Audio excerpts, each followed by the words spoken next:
Snow fell as if the sky were being pared away with a dull knife, with flakes torn loose and taut to drift. The old stones of Castle Black drank it in and darkened. Jon stood alone in the yard where the footprints of men and giants mingled and then filled clean again in the next gust. Above, the wall loomed like a cliff of moonlight, its face scabbed where the wooden lifts inched and rattled. The wind had a voice this hour. It hissed through the murder holes and sang thinly in the ropes, and when it lowered, he could hear the mouths of the stables working. Manes tossed, breath huffing, hooves shifting. It was a night like so many nights at the edge of the world, and yet the letter in his glove made the hour unfamiliar. He had read it thrice. The gross boasting and the threats dressed as victories, the girl wolf turned to trophy, the burned banners. He would not give the words more life by reading them again. The seal had cracked under his thumb like brittle skin. He had learned what he needed to learn. Footsteps approached, sure and soft for boots so fur-lined. He did not have to look to know who it was. Ghost had lifted his head, and the wolf's red eyes had slowed from watching the gate toward the gateyard's smaller door. Jon did not turn until the footsteps stopped beside him. Val had a scarf of white fur drawn high on her cheekbones, her hair hidden under a hood rimed at the edges. She was not made smaller by the cold. If anything, the winter cut her truer from the world around her. She ran her eyes over his face the way one studying a trail searches for what was disturbed rather than what is present. "You hold your jaw like a man waiting for a blow," she said. "Is it from south?" Her accent warmed the S's. She often sounded as if she were trying the shape of each word before giving it breath. "It is. Another king dead and his crown melted into a cup for some lord? Another city burned by folk whose bellies are too fine for honest food." He passed her the letter. She did not disguise her contempt for such things. Parchment made her think of cages. Still, she took it and read slowly, lips pressed flat. When she had done, she folded it twice and slid it into his glove again without speaking. He knew what she would say if she said anything, that he had been too patient with men who thought that wearing a maester's chain meant they knew the measure of the snow, too forgiving to lords who had never been beyond the wall but were certain nothing north of it mattered if it did not speak with a southern tongue. She did not say it. She placed her palm against Ghost's neck and then reset the scarf low, exposing her mouth. "Is it the truth?" she asked. "I don't know. Ramsay Bolton lies as easily as other men breathe." "It does not matter," she said. "You will go." He had not told her his thought. It uncurled in him like heat after a long cold. "I cannot go," he said, and that was true, was being true even as it fought itself. "My oath." "Your oath was to guard the realms of men," said Val. "And the last I sang to the trees, the Boltons were still men. If they aren't, there's a worse reason to go." The wind scraped across the yard like bone on bone. Jon looked past the wall, past the frozen unseeing mass, to the dark beyond it. There were fires there, a few, small and ground-hugging, as if men had learned to make their flames squat for fear of the wind taking them. Free folk waited there for the next gate to open, for the next gift of passage, for food that had to be counted and bread that had to be weighed. He had promised and promised until promises were as common as footprints in snow. He had done what the command required of him and more than some of it would bear. Still, every day more came, and every morning some did not stand again. "I cannot leave the watch," he said, felt thin in his mouth. "You can leave the black cloth," Val said. "You can leave the men who believe it the world. They will love you or despise you for it, and both will pass from their mouths as easily as breath. What will not pass is winter. What will not pass is that girl, wolf or false wolf, in flare hands. And the winter kings whose bones look on you from under the old trees. One kind of oath can be broken when breaking it holds the first oath truer." Her eyes were pale as frost on steel, unblinking. Ghost leaned against Jon's thigh so hard his knee ached. It put him in mind of his father, or the man who had been a father to him, standing with a blade in his hand beside a kneeling man, the words of judgment and duty weighty but simple. The words had not been complicated. It had always been the living after that made you learn their true size. "Come to the shield hall when the horn blows," he said. "Bring Tormund. Bring the singers, the ones with sense. Bring your courage to the same place, she said, and now her mouth quirked. If you cannot find it, you can borrow mine. He did not smile but felt its ghost pass through him. Val slipped away as she came, her boots whispering, leaving the scent of pine and cold and animal fat behind like a trail. The horn woke the yard from snow sleep. Men spilled into the shield hall, black cloaks, shirts patched with brown cloth from sacks, beards rimed, eyes bloodshot from cold air. The wildlings came in with less care for walls. They pressed and laughed, and some of them spat when they saw the rafters black with soot, and some had the gallows humor of men who had traded their huts for stones and liked neither. One's bulk made space whether he wished to or not. He ducked in last with a blow to the lintel that shook the hall. Jon stood at the dais as he must. His gloves were on the table before him. The letter lay between them as if awaiting a judge. The watch's old faces looked at him. Bowen Marsh stiff as a post, Othel Yarwick with his permanent squint of a man who knew wood and how it split, a medley of stewards and rangers and builders with hands row. Gur than their words. Among the free folk, Tormund Giantsbane and Harma's old spear sisters, and Rattleshirt's bitter men now redressed with stolen bits of mail and fur, and the gnarled elders who had been chieftains of villages now buried. He saw in their faces 100 judgments and knew none could be theirs before it was his. He took hold of the edge of the table, the wood cold under his hands, and spoke. "The north is bent," he said. "It may be broken. A man writes me from Winterfell who calls himself Lord and calls me by names I'll not repeat here. He says he holds a she-wolf.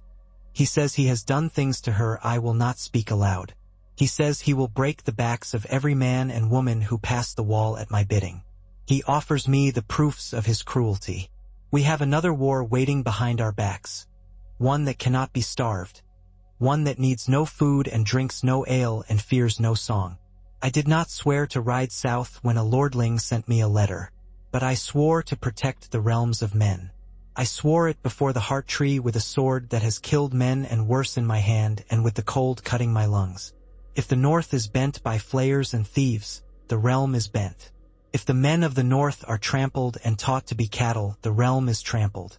And if there is a wolf at Winterfell, I will not stand under this roof counting barley while she is made a sport. I have commanded the watch as I could. I have failed at things I would set right if I had more hands. I have angered men I meant to persuade. I have brought wildlings through our gates because they are men and women and their children cry the same. I ask no one to follow me. I will ride south. The hall did not shout at once. It was like watching a fire take. Breath by breath, the heat recognized itself. Someone struck the table with the butt of a spear. A laugh cracked from the free folk. The watch muttered, then louder, then words formed. Bowen Marsh's lips were white.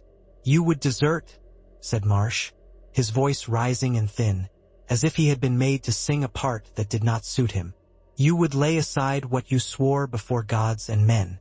Is the watch a three-season cloak to be worn when it suits you and thrown aside when it does not?" "I would not desert," said Jon. He kept his hands still. He could feel the weight of the old sword on his back. Longclaw was cold no matter how warm a room may be. "I will lay down my office. I will strip the black from my shoulders. I will go as a Northman, not as a Lord Commander." "And if every man here did the same," Othel Yarwick said, "what would you call that? A bold choice? A brave thought? Or the end of what keeps the dead where the dead should be?" "A handful will ride with me," Jon said. "Free men all. The rest of you will be needed more than ever. You are right to fear what your mind can hold and what it cannot. But I will not let fear keep me when duty pulls me by the jaw like a dog on a chain. I said I would protect men. I will do it." Tormund had his big hands on his belt, his hair wild as a herrick in a storm. "If you're done pissing words, Crow, I have something. I do not kneel. My folk do not kneel. We owe no man bending of the neck. That's a Southron trick. But I have eyes and I have a belly and I have a kin's bones in the snow. This black hair of yours," he jerked his chin at Jon, "kept his word to us when the ground kept sliding under our feet. He opened a gate made for keeping us out. I say if he rides, I ride. If he wants spears, he can have my spears. If he wants songs, I have songs, though half of them are not fit for a hearth in a fort like this." The free folk made a rude cheer. "And I say something else. There's talk in these cold yards of making matchings like the old ones. I say if we're to ride south of the wall as men who belong, not men invited to sit on the rushes near the door, then we bind ourselves to the blood that keeps the fires in the north. You have a wolf name. We like wolves. You have a woman." His grin was a shard of bone. "I say make her your own before the heart tree, and let the red-armed fools argue over what that makes you. It'll make us yours, that's for certain sure." The hall shifted. The words were no surprise. Men had said them with their eyes whether they dared with their tongues. Val's glance slid over the room without flinch. Her chin lifted, a challenge for any who wanted it. Bowen Marsh made a sound like a man swallowing shards. "Wild gossip," he snapped. "The watch is not a wedding hall, Lord Commander." "I am not a lord here," Jon said. "Not any more." He put his fingers beneath the edge of his black cloak. He had worn it since the night words had been spoken before White Bark, words that could not be taken back. He felt the weight of it, the woven oil smell, the hand-sewn seams he himself had mended when there were no hands to spare. He drew the clasp aside. It fought him. Cloth does not shed easily when it has learned the shape of your shoulders. He took it off and laid it on the table. The room's breath drew in. "I am Jon Snow of Winterfell," he said into the hush, and the name had not burned him since he was a boy but had warmed as if he'd stepped nearer to a hearth built by hands he knew. "I ride for Winterfell." He expected a knife in the back because you always should. He expected words like spears. There were knives here, and there were spears of old wrongs, and there were eyes that measured him as loss or treachery.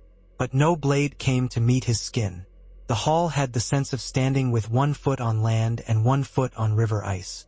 If it held, they would pretend it had always been firm. If it broke, they would say they knew it at once. He walked to the lower end of the dais. Val came to him with a slow, deliberate step. She did not tilt her head. He touched his brow to hers as he had seen among her folk in a rare moment of tenderness that was not caged. Her breath was cold and sweet with pine tea. "Not here," she whispered, not out of shame but politeness to men who thought rooms had to bless what the trees had already seen. "At the heart." The godswood at Castle Black was a patch of earth that had learned to endure.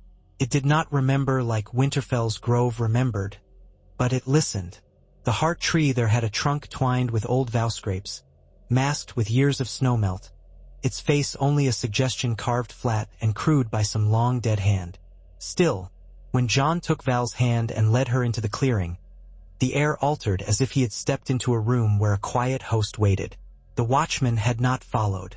The free folk had, because they did not know how to leave a thing alone when a thing promised to be large. Tormund stood at the edge with his arms crossed like a father in a doorway. One crouched on his heels and put a palm on the earth and closed his eyes. There were old women with earrings made of beads and bone. There were girls with braidless hair and boys with 1 feather stuck in. There were men who had known Val's sister and men who had thought to steal her once and learned her temper. There were crows who could not stay away and would pretend, to themselves or to their gods, that they had been walking and found this place by chance. Jon felt the pride prickle in him and fought not to be ashamed of it. He had been making do for so long with other men's rules that the thought of doing an old thing in the old way felt like rebellion. Val stepped away from him and walked into the trees. When she came back, she had cast off the white scarf and unbound her hair. It fell pale and heavy, the light taking it the way frost takes thistle. Her knife was at her belt. She did not kneel. She did not lower her eyes. "You will not hold me," she said to him, "for the crowd as much as for him. Men hold things until their arms forget why they're holding. We steal our women when we wish to have them. But it's the woman says if she will be taken, and she says it with her hands or her blade. The trees know me. They know my sister. They know my dead. If you come, come with what you are. Crow robes gone, wolf blood boiling. Come and try." He heard the delight ripple among her folk. It was not mockery. It was the joy that comes when people get to be themselves in a world that forever asks them to be something else. Jon took off his sword belt. Felt like laying aside the last argument. He did not throw the blade down. He set it honest on a flat stone, metal cold and living. He walked toward Val. They circled one another without thought. This was not a game, or it would have been faster and louder. It was recognition. Ghost watched, tail still, eyes bright as coals blown into flame. Val fainted. He stepped, and not out of her reach, and not to surrender. She brought her palm against his shoulder sharp enough to sting, and he caught her wrist and felt the hard bird bone there and the pulse like a rabbit running, and let go because to keep would be to betray what she was offering. She smiled briefly, all teeth. The touch of her lips at last was a winter fire, late one, carefully tended. Someone somewhere in the knot of their audience let out a breath as if they had been holding it a long time. Someone else began to hum the low, back-throated tune the free folk used to mark pledging. Tormund's laugh boomed once and vanished. Jon pressed his left palm to the white bark, feeling the ridges under the hair and the old sap like blood long hardened. "I ask for witness," he said, "because the words make the thing heavy enough to carry. I take this woman in honor before the cold and the gods and every living eye. I will not be her master or her jailer. I will be her man." He tasted the truth of it when he said it. It was as bracing as mountain wind in the lungs. Val set her palm over his, without kneeling, without bending, and their hands covered some old cut in the bark that had been filled by winter after winter until it was a half-healed wound. "Then let the trees watch," Val said, "and if your gods have ears, let them be hard with our names now." The free folk's tune flattened into silence, then rose into a rough, exultant cheer. Jon did not think of crowns or rooms or oaths. He thought of breath, and a heartbeat he could feel against the heel of his palm, and of something inside him easing. They rode south with the dawn already braced against them. The road was a path marked more by memory than by hoof. The new gift lay under snow heavy enough to break the backs of the saplings. Tree lines were strange, angles where wind had shaved one side bare. Long drifts bluffed like old sea waves. The free folk moved as they knew how to move when everything could kill you, with humor and with a close attention to the land's temper. Winter horses hated the cold but knew it. The shaggy cattle pressed into one another and drew breath like fog. Tormund carried his spear as if it were a lover. One waded through the white like a man walking through a dream he'd lived 100 times. Jon sent riders ahead to beg and barter and bully for news. They returned with stories that had been worn by retelling. A band of Boltons had been seen cutting ears from a boy on the white knife. A village had sworn to the flayed man or been put to the torch. The lords at Winterfell argued over the games that passed for their lives while the snow grew a second skin of ice. The coast spoke of White Harbor full of ships, of fat men making lean plans. Tales sprouted like winter mushrooms. Too many, not all safely eaten. He did not trust any single tale. He trusted the pattern. Cruelty with a heraldic face. Fear had a smell to it of piss and old smoke. Val rode with him more often than not. Her horse was short and broad-backed. She rode as if the saddle might knife her if she forgot it. She talked to him without the politeness of the South. She laughed at things he did not expect. She cut men without lice and was done with it. She did not pretend to understand how vows made in warm rooms kept their heat in snow. "We ought to steal that girl," she said on the third day, as if it had just come to her. "You think like a lord, so you think of banners and gates.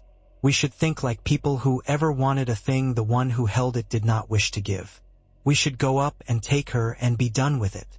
"You think Winterfell is a long house with a door bar," he said.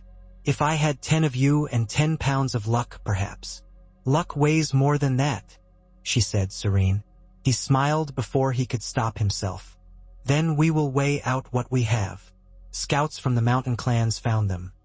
Flints wrapped in patched sealskin, men of the mountain vale with axes polished like mirrors. They were hard-eyed and light-tongued. "Stark," they said without parting lips much. "We heard you'd come out of your cave. Thought you'd go to ground until the spring rains. I married the cold and the wind marks down every man who tries it," Jon said. "Where do you stand?" On our feet, said the clan chief with a mouth like an unhealed break. But we can be pulled at. A man starving stands where the next mouthful is. He offered them more than food. He offered a sharing of ground between the wall and the last river. Lands the Watch never had men enough to work, and which Southron lords had used as an idea more than a place. The free folk will not be tenants, he said in earshot of the free folk. They will not be chattel. They will be neighbors, and you will have their spears when storms come, and worse than storms. In return, they will not take your cattle in the night. They will pay with wood and winter crafts and blood if need be. They will keep their old ways where those ways do not spill blood for sport. You mean to make the North two halves of a blade and bind them? The old woman of the clan peered up at him from under two hats. Blades cut both ways. So do winters, Jon said. They did not swear, not with bells and prayers. But they rode nearer and they waited for his plan. The free folk were already his, in the way that people are yours when they have decided you are not a fool and that you will stand in front of knives when the knives are coming. News ran ahead of them like a fox on crushed snow. By the time he saw the stone outworks of Winterfell rising from their smoke haze and their own heat like a memory of leaves, he had Mors Umber's men shadowing him loosely, their banners weather-worn and their humor black. He had a pocket of Karstark spears. The girl Alice's marriage had made some men in that house angry and some very grateful, and the grateful ones had brothers. He had 36 thens who stared at the old castle with a contempt that had more to do with stone than with men. He had one in Ghost and Tormund and Val who looked at Winterfell with her head tilted just enough to make a man think she saw a way through the wall. He did not bring a host to beat the Boltons down by sheer weight.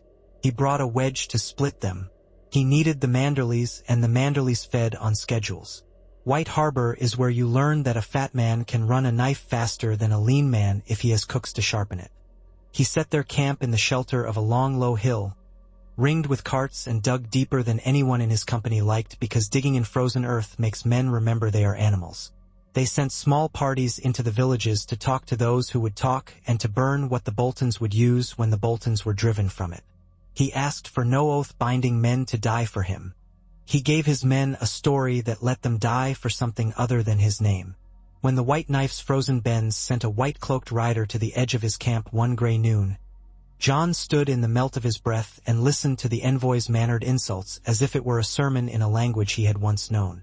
"Your lord," Jon said when the man was done, and he let the word lord sit in the snow like a coin, "claims a thing the North does not grant him. Tell him I am here to take back a place that belongs to Starks. Tell him I will pull down any flayed man banner I find and use it to kindle a fire of my own.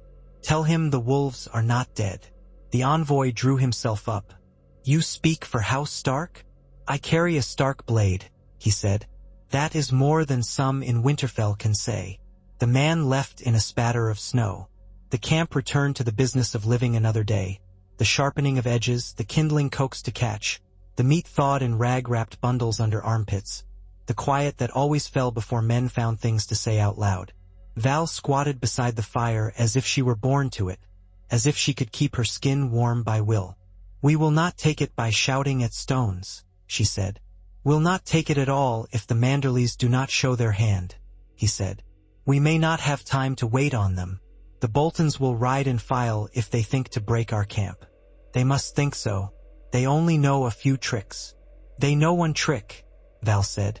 "It is the only trick you need when the world is cold and your heart is colder. You are thinking like a lord again. Stop that." She held out her hands and he put his into them, letting the warmth pass. "We do not go at the stones. We take who they have, and then the stones will be ashamed." The Song Sisters said there is a secret way in the walls, under the kitchens, where a river would flow in spring. They say a girl came out that way once long ago to meet a boy she favored. There's a patch where the old mortar flakes like the skin off an old man's hands. He knew something of those ways. They were children's stories in Winterfell until children grew into men who needed them. "You would steal a whole castle through a cook's hole?" "No. I would steal a girl, or a false girl. It matters less than it should. Her eyes were slits of winter sun. Coup her and bring her under the trees and say it loud. Then ask the stones to choose which banners they wish to wear. The plan had the elegance of theft. It had its own kind of honor. He sent 3 women with knives and quiet feet. Free folk who had been wives and not wives, who knew how to get in and out of places where they were not asked. He sent Theon Greyjoy with them because there was no man in his camp who hated Winterfell more cleanly or knew its lesser doors better. He asked Tormund to act as if he did not know a plan existed, which meant telling him and making him swear to forget immediately. He asked One to wander as if lost in the woods to the east where men could see him, so the Bolton eyes would linger there longer than they should. He asked Ghost to do nothing he did not want to do. He told Ghost he would be a fool to follow men into Winterfell. Ghost gave him a look that had more of winter in it than the wall. The night came down like a lid. Jon did not sleep.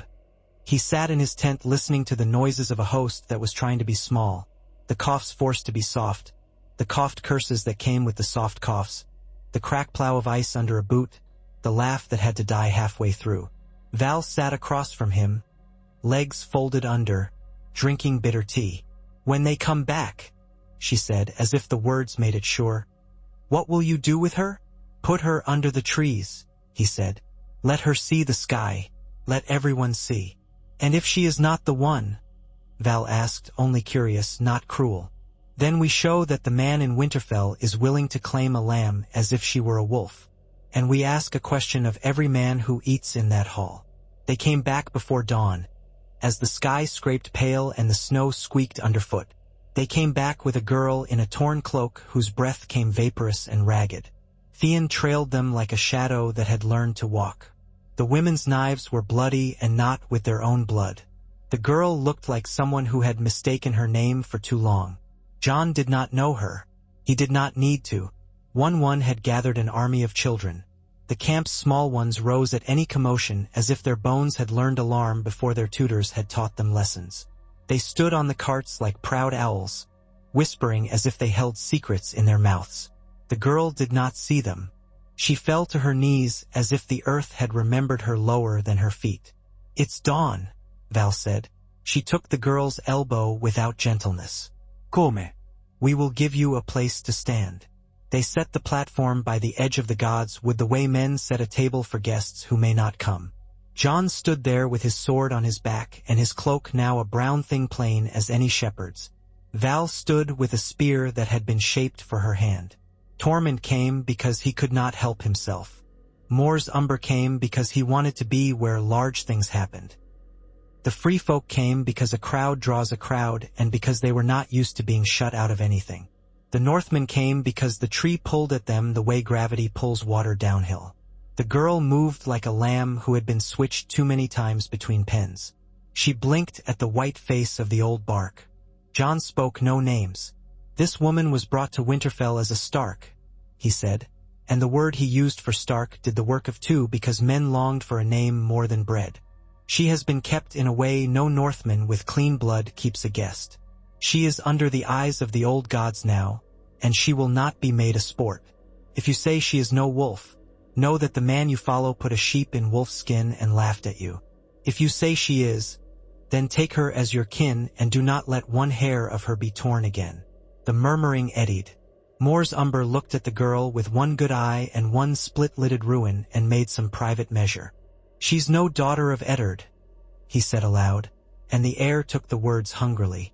"But the flayer likes to trick his men as much as his prey. He sent out a letter with her name on it and the stink of his pride. I can serve a true wolf or a clever thief. I will not serve a fool." His gaze cut sharp to Jon. "What next, Snow?" "Next," Jon said. "We ask Winterfell to answer a riddle. If the man in its hall cannot keep what he claims, what does he keep? If the stones warm themselves to a name that is only a skin, what warmth do they have?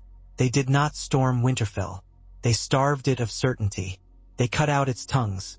Suppliers who might have braved the snow for fear of flaying turned back rather than be used in a game they could not win. The Manderleys, when they finally showed themselves like whales shouldering up, did not bring open banners. They sent small boats up the White Knife and men with cloaks that turned inside out. A white-haired lord with a belly like a bread oven came on a litter and held Jon's hands in his own and smiled in his face and said 3 sentences that each meant 4 things apiece. None of them said, "The wolf is not where the flayer says she is," Lord Wyman said. He did not need to say which wolf. But a Northman can be asked to do a thing he does not wish to do for a very long time if he is fed well while he does it. Meanwhile I have ships for South. Should South begin to matter again? Meanwhile I have cooks and singers and sons, and what are lords for if not to have sons? Your song, Jon said softly, has the right tune. Wyman smiled, showing neat small teeth. I have always admired your father's sense of the knife, he said. It is better to be cut once well than 30 times with a dull blade. The days marked themselves with snow.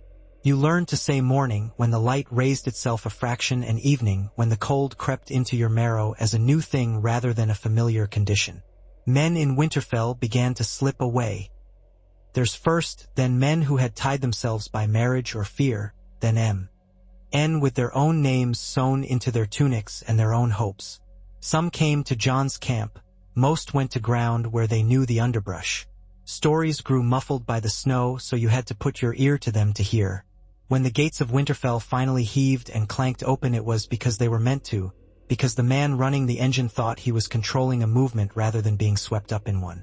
The Bolton's riders swarmed out not to challenge a host, but to do as they had done for a year, to make a show of force, to stretch their legs, to terrify the weak and be praised for it by a hall that wished to believe. Jon had been waiting for that old habit. He let them ride to the place where the path crossed a low frozen marsh. It looked like field. It wanted to be a lake. It had a crust on it under which the old water had not forgotten it was water. The free folk had stories about this kind of place. They had words for it. They had a way of stepping to test not the top but the bottom. Jon watched from his hill as one moved a handful of long, stout tree trunks into place. With 2 other giants of a sort, men as wide as they were tall who had found in snow a kind of blessing, he levered them under the ice when the first horses trod upon it. The ice did what ice does if you teach it a different name, cracked like a voice after shouting. The front ranks went down like men remembering what fear feels like. Behind them the men wanting to form and turn and hold broke into the men coming up. The marsh took no pleasure in any of it. It swallowed and swallowed again, mute as a fat old cat. Tormund whooped, but it was not a cheerful sound. Jon did not draw Longclaw yet. Now, he said, and the horn blew and the mountain men who loved sudden work put their shoulders into the pact. The thens moved in a wedge that looked like a mouth opening. Val's spearheads pricked the flanks of men who had thought to live and die between the wall of Winterfell and the curve of the river. It was not a great battle. It was a bruise. It hurt. The hurt told a story that meant Winterfell could no longer pretend its gates opened as a lord opens his arms to guests. They did not storm it even then. They waited, which is the hardest thing to do when your blood is up and your breath whites the air and your arm aches to be used. They let the stories ferment. They let hunger scratch. They let the men inside the walls look at one another while wondering. Not aloud, not in a hall where the rafters heard. Who would be last to stand and who would be first to turn their cloak. Then they sent the girl they had stolen and Theon, who had stolen himself from himself, to stand under the trees and name names. The name Ramsay did not carry well in the open air. It was made for corners and cellars and the kind of room where light gathers under the eaves and never quite shows the ceiling. Under the old trees the name was a sick cough. They set it against other names. Brandon and Benjen and Rickon and Rob, Ned who had not been a name but a way of standing, until the name sounded like a dog told again and again to lie down in a room where it had never been allowed before. If it went very still, you could almost pity it. Pity was not in the plan, but neither was cruelty. When Winterfell opened, it did so with a sound like slow water. The man who had thought himself born to pain had learned that his pain had a higher master. He came into the winter air with a false smile on his face because he did not understand that false smiles belong to warm rooms.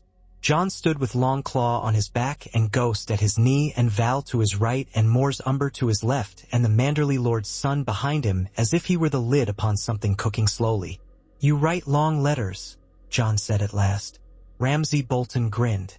He had a mouth made to separate meat. Dogs need whistles. Men do not, Jon said. You harmed a woman under a roof that does not belong to you. You laughed at men who forced to laugh with you. You wrote your words to make my hand shake. It did not. Still, you have become a problem that must be taken in the hand. They had arranged the circle for this moment like men arrange chairs for a wedding. Not so that it would be decorous, so that those who needed to see could see. Jon did not ask a trumped-up court for permission. He had always been the kind of man who did a thing and took the speaking after. He drew Longclaw. The Valyrian steel took light without effort and returned none of it. It had seen winter more than once. It had its own memory.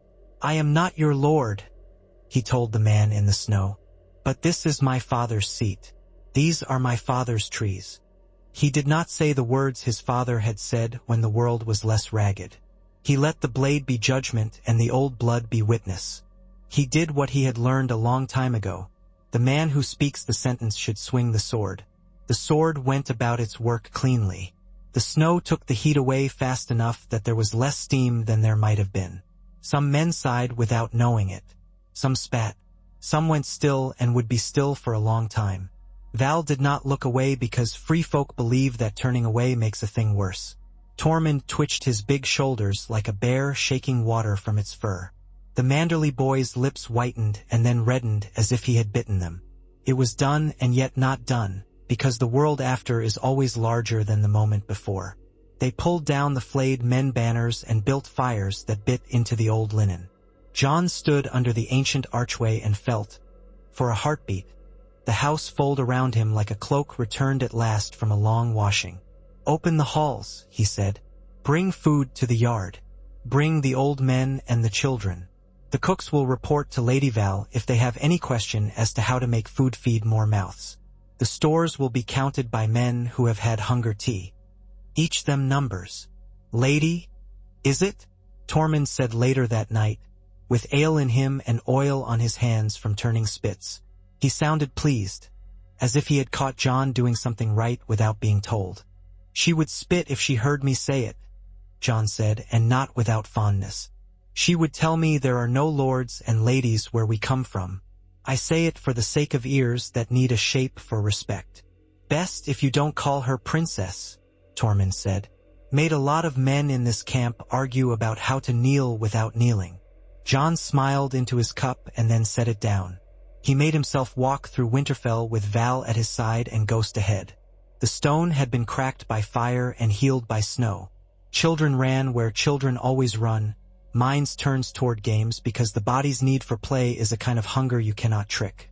The girl from the trees, the false Arya, walked in a thick cloak with two women and a boy carrying a tray of sweet tea and stared at the hot pools through the glasshouse as if they were magic. They were. All hot water is magic in winter. He slept that night in a room that remembered his mother's silences and his father's patience. He woke before dawn with a vision in his head, the kind he wanted to pretend to because it freed him from having to claim it as his own thought. He saw a hall with a long table and a map on it. He saw small stones on the map. He saw two trees standing next to one another with their roots tangled underground, their branches touching. They began to make a world inside the old one. They did not make proclamations at first. They made soups and set sentries and found a way to have sealskin sewn into a garment that a mountain lord would wear without feeling he had betrayed something. They made a longhouse on the south bank of the White Knife where free folk could come to barter without being told to go around to the back.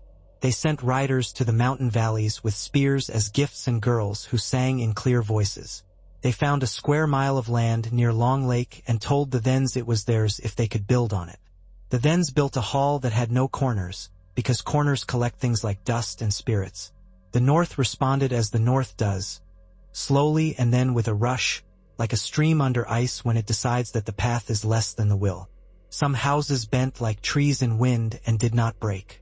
Some broke and then tried to pretend they had always been broken in that spot. Some sent hawks with ribbons on their legs, and some sent men who could stand in a doorway long enough to ask a question without asking it. Then the winter pressed harder. It pressed so hard men stopped looking to the sky to measure anything. They woke with ice on their beards and went to sleep with their boots in their blankets. Wolves came into the low fields and stared at cattle long enough that the cattle became wolves in their dreams. The wall called again, this time without horns. Men came to the gates with eyes like white stones. Things moved in the trees that did not belong to fox or fisher. Jon had not forgotten. He had counted every day by 2 measures, Winterfell and the winter. He could not hold one without looking always at the other. He went back to Castle Black in the clear cold of a day where sound carries as if the air is glass. He did not wear black. He wore gray wool and fur sewn by a woman who had told him to stop fidgeting if he wanted the seams straight. Val rode beside him and looked at the wall with a level gaze. She had never loved it and never would. She respected what it did, if not the men who used it as excuse to be small. Bowen Marsh had not forgiven him. He did not need Bowen's forgiveness. He needed the gates oiled and the lifts working and the men drilled in how to swing a long knife at things that did not bleed right. He found other men to do that. The old forester with wrists like green wood, the boy who had looked through the wall when it had glowed once like a thing alive and had never slept right since, the squire who had decided that if he was going to die it would be doing something hard instead of something foolish. He set them to making everything that could cut into something that would recognize it. Samwell had taught him more than Samwell knew. Obsidian cut cold such things. They named it dragon glass because men like to make a thing bigger by adding old names to it. There were caches. The fist of the first men had not given up all its secrets when men ran, and the little hills in the haunted forest sometimes spit up black glass after a thaw. Jon sent parties with sleds under giants and told them to dig where the moss thinned. He sent letters to White Harbor asking for smiths who had seen dragonsteel, and to the mountain clans asking for men who remembered the old glass knives kept by their grandfathers like winter bread. He did not get what he wanted. He got enough to begin to trade skill for skill and knowledge for a place by the fire. They made spear points, ugly and deadly. They made knives that chipped like ice and cut like being awake. They bound arrowheads with gut. Val threw one into the side of a tree and laughed when it stuck with a sound like tearing. "I like this," she said. "It doesn't look like a lord's weapon."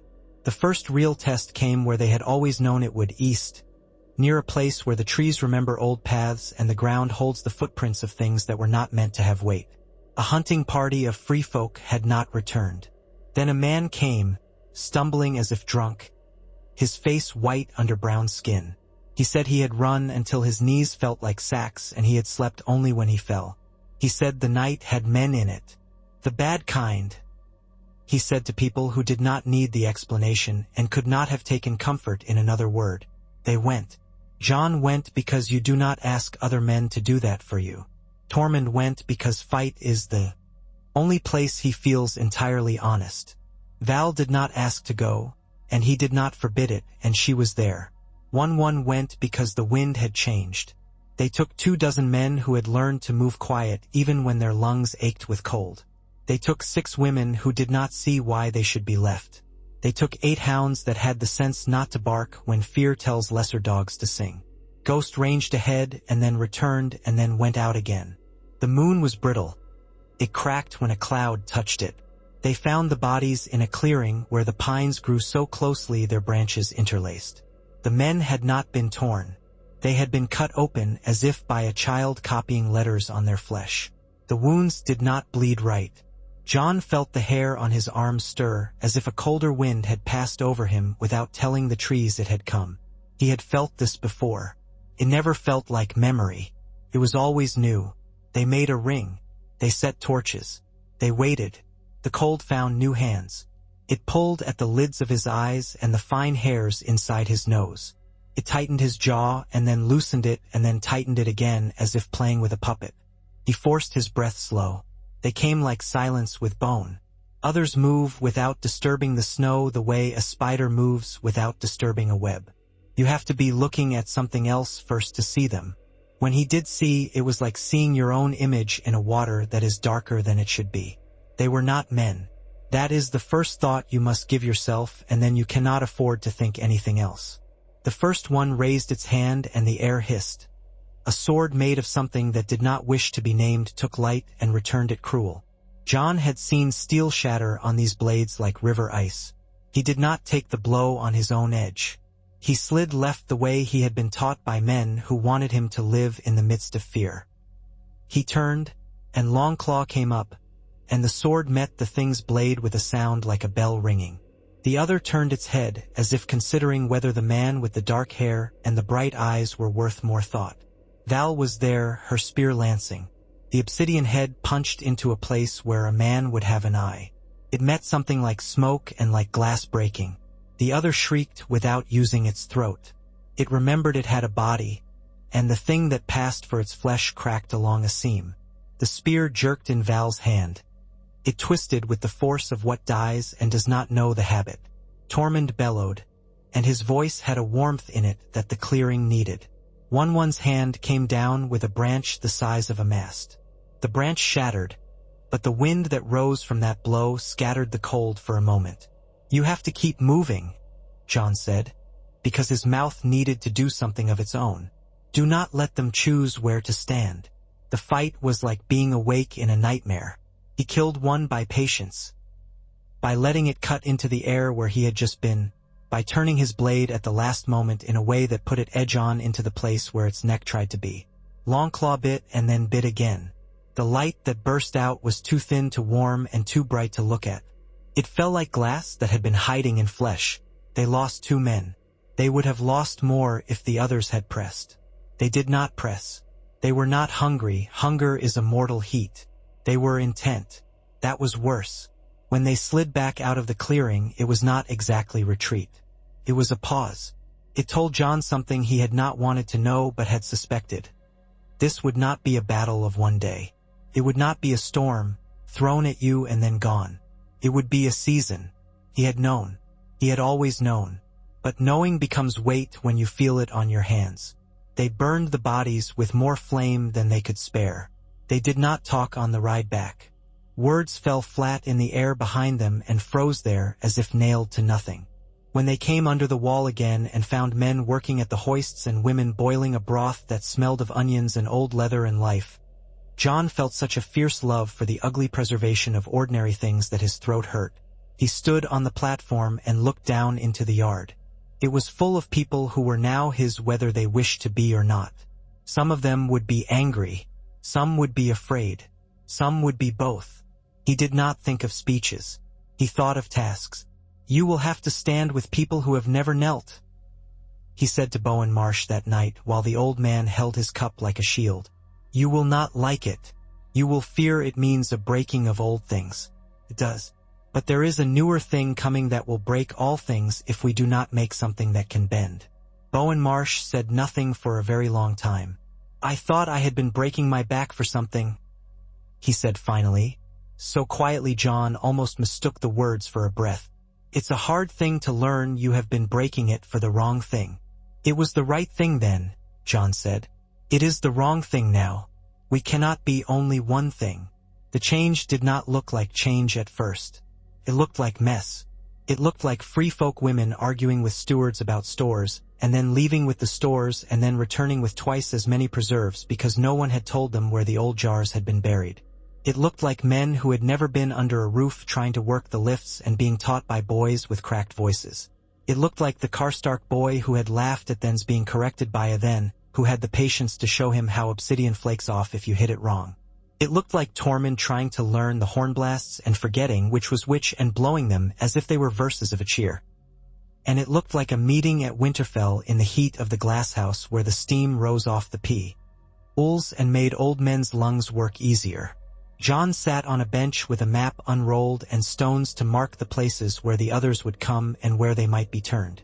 Val stood barefoot on the warm stones with her hair damp around her face, looking less like a lady than ever and more like something the winter would have to reckon with.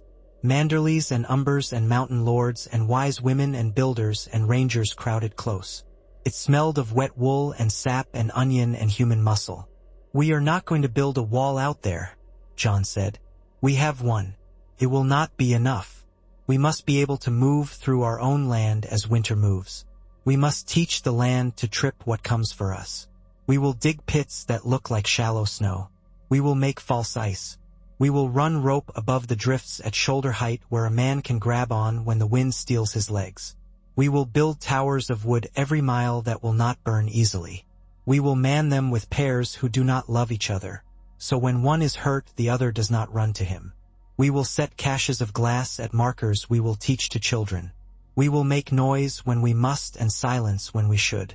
And we will swear to a thing, not as lords and not as people who think lords are the only ones who know what is right. We will swear to one another. Men shifted. Oaths had been used to make chains. They had been used to make cages. But they had also been used to make bridges and to mark where ground is safe. Val's voice came behind him, a strand of sound that held something the hall needed. Say the thing you would not break under pain, she said. Say it to the trees and to the men you hate and the men you love. Say you will not take a child as payment, and you will not take a woman without her yes, and you will not open a gate for a ghost because you like its smile. Say you will watch and you will wake and you will fight where you are put, not where you wish to stand. Say that when you die, it will be for something that remembers your name. They said it. Not all. Enough. They said it in each their own way, the long-winded prayers of men who had priests in their blood, the clipped mountain vows heavy as iron nails, the song words of the free folk that turned yes into a winter laugh. They said it so many ways it began to mean something. Jon felt the room's shape change. He had thought he would know the moment he had won or lost. It was not that. It was a slow turning. It was like watching a river find an old path. He could have ruled. He did not want to. He had married Val in a way that made some men think he had taken a crown and some men think he had taken a wolf. He had taken neither. He had taken a hand that would not let go and would not hold him too tight. He did not call himself king. There were men who wanted to call him that. He had work to do. When Davos Seaworth brought Rickon Stark out of the snow with Osha beside him like a tree that had learned to walk. When the boy with the wild eyes threw himself into the pool room and shouted at the heat and the steam as if they were old friends. Jon felt a hole in his chest fill at last with something that had been waiting in a dark place. Rickon did not remember being a lord. He remembered running in the halls and sleeping in the kitchens and biting maids who scolded him. He could not sign his name. He could throw a spear further than you would think. They made him Lord of Winterfell because there had to be such a word for the sake of men who could not do without it. Rickon sat on the old seat with one knee drawn up and a smear of jam on his cheek from some sweet he should not have had. He glared at men who tried to speak to him as if he were an idea rather than a boy. He listened to Val as if she were teaching him a new game. He watched Jon with a frankness that had more of heart in it than any oath. You could sit there, he said to Jon in private one night, when the light from the hearth made everything look older. I wouldn't mind. I could sharpen things. I have a seat, Jon said, and it was true. It was at the edge of the wall, beside a woman whose eyes were winter and mercy at once, between a lord who ate well and a giant who needed to be told gently where to put his feet. It's not that one. It is mine. Rickon accepted this with the pure pragmatism of the young. The next morning he was on the tower walkway hurling snowballs at Tormund and cackling when the big man pretended to fall, then actually did. Sansa came in the spring that was not spring, when the snow softened enough to become treacherous and the air found new ways to make your bones ache. She came with riders from the Vale who did not lift their visors in a timely way, and with a man whose mouth smiled with one side more than the other. She came with her hair hidden and her voice careful, and then her hair unbound and her voice sharp as a loom comb when she had had enough of carefulness. She came not as a supplicant, but as someone returning to a house that had kept a chair warm for her without knowing if she would ever again need to sit. They embraced in the Godswood where the air always seemed quieter even when men had filled it with all their noise. Sansa stood back and studied Val the way a seller at market studies another woman's cloth. You are the one they called a princess, she said. I am the one who laughed at that, Val said. Sansa's mouth tilted. Good, she said. It is a tiresome word. They did not compete. They counseled. Sansa showed Val how to get 200 loaves out of ovens meant for 50 without burning the bottom loaves and without letting the top loaves be dough in the middle. Val told Sansa how to make soup out of pine needles that did not taste of sap and how to read a sky that wanted to lie. Jon watched them with a relief he had not known he needed. So much had depended on women who could not stand one another being able to stand in the same room. He was not so fully. as to think they would never rage. But the rage would be the rage of women who chose where to stand. Arya did not come. But in the dark hour when the fire sinks and you insist on one more log, ravens sometimes scuffled in the godswood and sat on the branches where the girls had once braided one another's hair. Ghost would lift his head and make the soft half-whimper he made when he dreamed of running. Jon thought of a little girl in a dirty dress with her hair in her face and a stick in her hand that she called a sword. He thought of knives with names that should not be said aloud lest they cut an absent throat. He thought of the world that had lost her and that would be less dangerous when it found her again. The winter breaks you into pieces. The trick at the end is to be more when you put yourself together. The North learned. It learned to set watchers who did not sleep at the same time and to feed the dogs before the arguments about who deserved second helpings began. It learned to keep the wolf bones clean and to brace doors properly. It learned to bury glass where men would want it later. It learned to send young men with old women because the old women knew what to notice. It learned to have women teach men to throw. It learned to have men teach women to swear in a way that cleared throats. The others came as they would come, in curtains of cold and with tricks that depend on the living heart's habit of wanting warmth more than breath. They were turned where men had taught the land to be an accomplice. They were slowed where ropes and false ice and pits had been made. They were met on the open snow by lines of men and women who did not break as easily as those who had stood in those places in other ancient winters. It was ugly and it was frightening, and it could not be called victory, not then. It could be called buying time. Time is the most precious thing in winter. It is also the rarest commodity. In such days it was almost a luxury to pay decent attention to joy. Joy was there if you looked at it the way you look for edibles in a landscape you once thought bare. It was in the sound one made when a child offered him a piece of candied root, an indelicate, surprised chuff like a man learning a new song. It was in Ghost's rare play when the snow was particularly fine. It was in Tormund calling Sansa by a string of titles that made her laugh and then strike him on the arm with a folded piece of parchment until he begged quarter. It was in Val's hand on Jon's shoulder in circles that worked the ache out not just of his flesh but of some older hurt. When the long lake went black under an unclouded sky and the stars burned so near you could imagine climbing to them. When the breath rose off the horses in deliberate, ponderous ropes. When the dead in their fury pressed in hard enough that the living began to bend, Jon saw a line beginning to break. He pushed forward without thought. Longclaw found a throat, then another. He knew he should withdraw. He knew he should not die in the first moments of a fight that would last until the sun thought to rise again. He had never been good at leaving men in a place he would not stand. He knew it and still moved. Val's spear was at his side. He did not see her move to be there. She had that way, to appear as if she had been the plan all along. She drove down a blade of glass into a wrist that had not remembered ache in centuries. She made a sound that was not a roar and not a laugh but something of both. They were back to back as if some dance teacher had set them that way. The others do not feel rage. They pressed in regardless. When they were broken they fell like a powder of ice. When they pressed in again it was like a repetition of a memory. He would have died there on the lake, he thought later, if not for one. The giant waded into the ice like a man wading into the sea. He has loved all his life and driven back again and again. He took up a rock as large as a man's torso and lifted it with a groan that sounded like trees bending.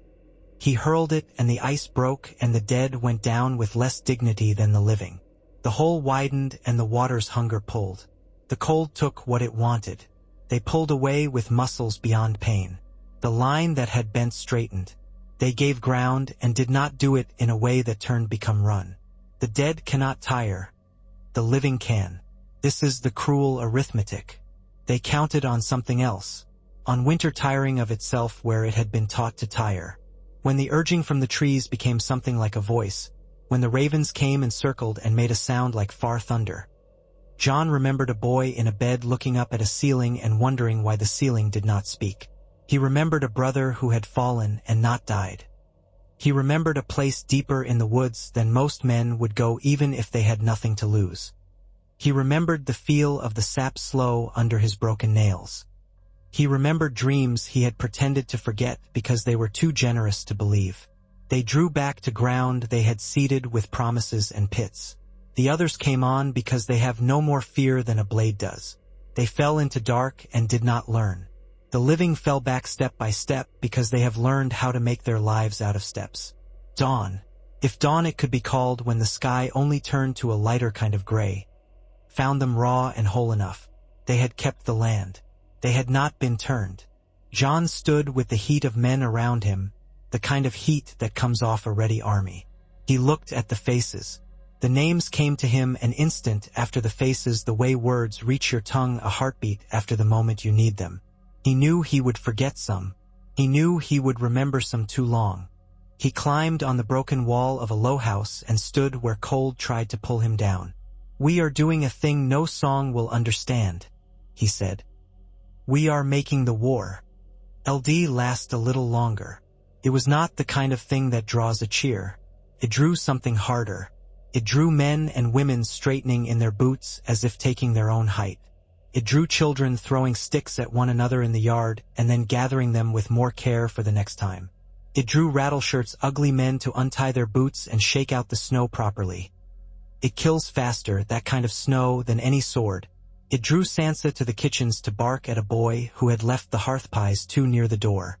It drew Val to take down a long roll of leather and cut it into strips to bind the hands of women who would be throwing for hours. "What are we making?" she asked him when they were alone, later at the edge of a map. Her hair was damp and dark, her mouth pale from holding it tight. "We will not have enough words if we win. What will we call it?" "A pact," he said. "A way. A thing that does not break under pressure. A bridge. Say it plain. We are making a north," he said. "Not two norths. One. With standing places for different feet." She nodded. "Good," she said. "I am tired of kneeling to go through doors." They married again when the spring unburied the old stones and the moss lifted its head as if to smell what the world had been cooking. They married in Winterfell's godswood this time, with Rickon scowling as he held the bowl of water because he hated ceremony and loved Val beyond measure. Sansa wore green at Val's insistence, and Tormund wore a shirt that had been washed until it disliked its own existence. Wyman Manderly cried as he does at anything that stirs his old belly, and Moore's Umber sneezed and pretended the noise had cracked an icicle. The vows were fewer this time. The words need less when the people are full of the same old truth. Jon said he would stand and not step away when it's ugly. Val said she would stand and not let go when his jaw makes him foolish. They put their palms to the bark again. The tree hummed. The sound was within the bones more than in the ears. They lay that night with the window open to the cold, because even in thaw, Winterfell's walls remember. Jon ran his hand down the ridge of Val's shoulder and felt the scars there from small things and large. "Do you miss it?"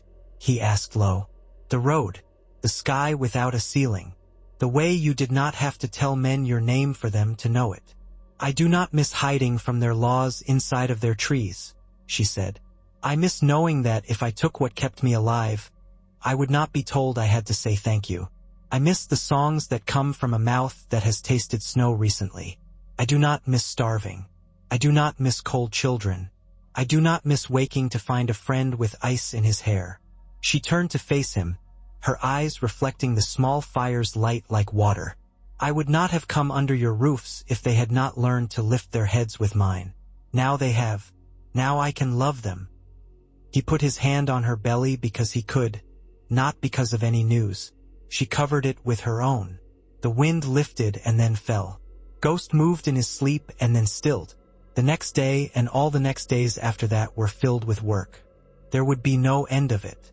That is the secret of building. A thing you love is always becoming itself. You do not finish. You keep your hands warm with it. The North did this thing with 1,000 hands. When men asked Jon later how he had done it, how he had broken his oath to hold it truer, how he had married a woman who made many call him something he did not ask to be called, how he had taught people who did not kneel to stand alongside those who still preferred to when it suited them, he did not give them speeches. He told them he had listened to old trees. He told them he had learned the difference between a door and a cage. He told them he had been wrong often and had changed his mind. He told them he had had help. In the end, when the snow finally began to give in a way that made men believe spring might be a thing again, when the dead retreated not because they feared but because something had shifted in the balance of hunger, when the ravens came to the trees at the edge of the wall and made a noise like relief, Jon went to the godswood alone. He set Longclaw across his knees and studied its shadow on the ground. He thought of Ned's face and of a woman with hair like black water and a man with a harp and of a tower. He did not know if his own blood mattered in the way men want blood to matter. He had made a life of doing without such matters. He had made a north. He had made a pact. He had made a wife and a hearth and a land that did not look to knuckles to decide who should be fed. He did not offer the tree a speech. He put his palm on the bark and let the ridges mark his skin and said nothing.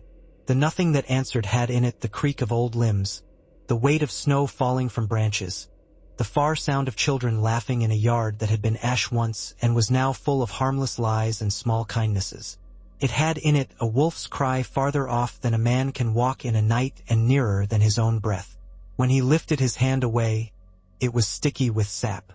He rubbed his palms together and the gold threads strung between them snapped and snapped. He looked up at the sky and tried to remember words for its color besides gray. He would learn them again. He had time. He had made it. He would spend it. Val was waiting by the gate, her hair braided back and her mouth fierce. The day had work in it. He was glad.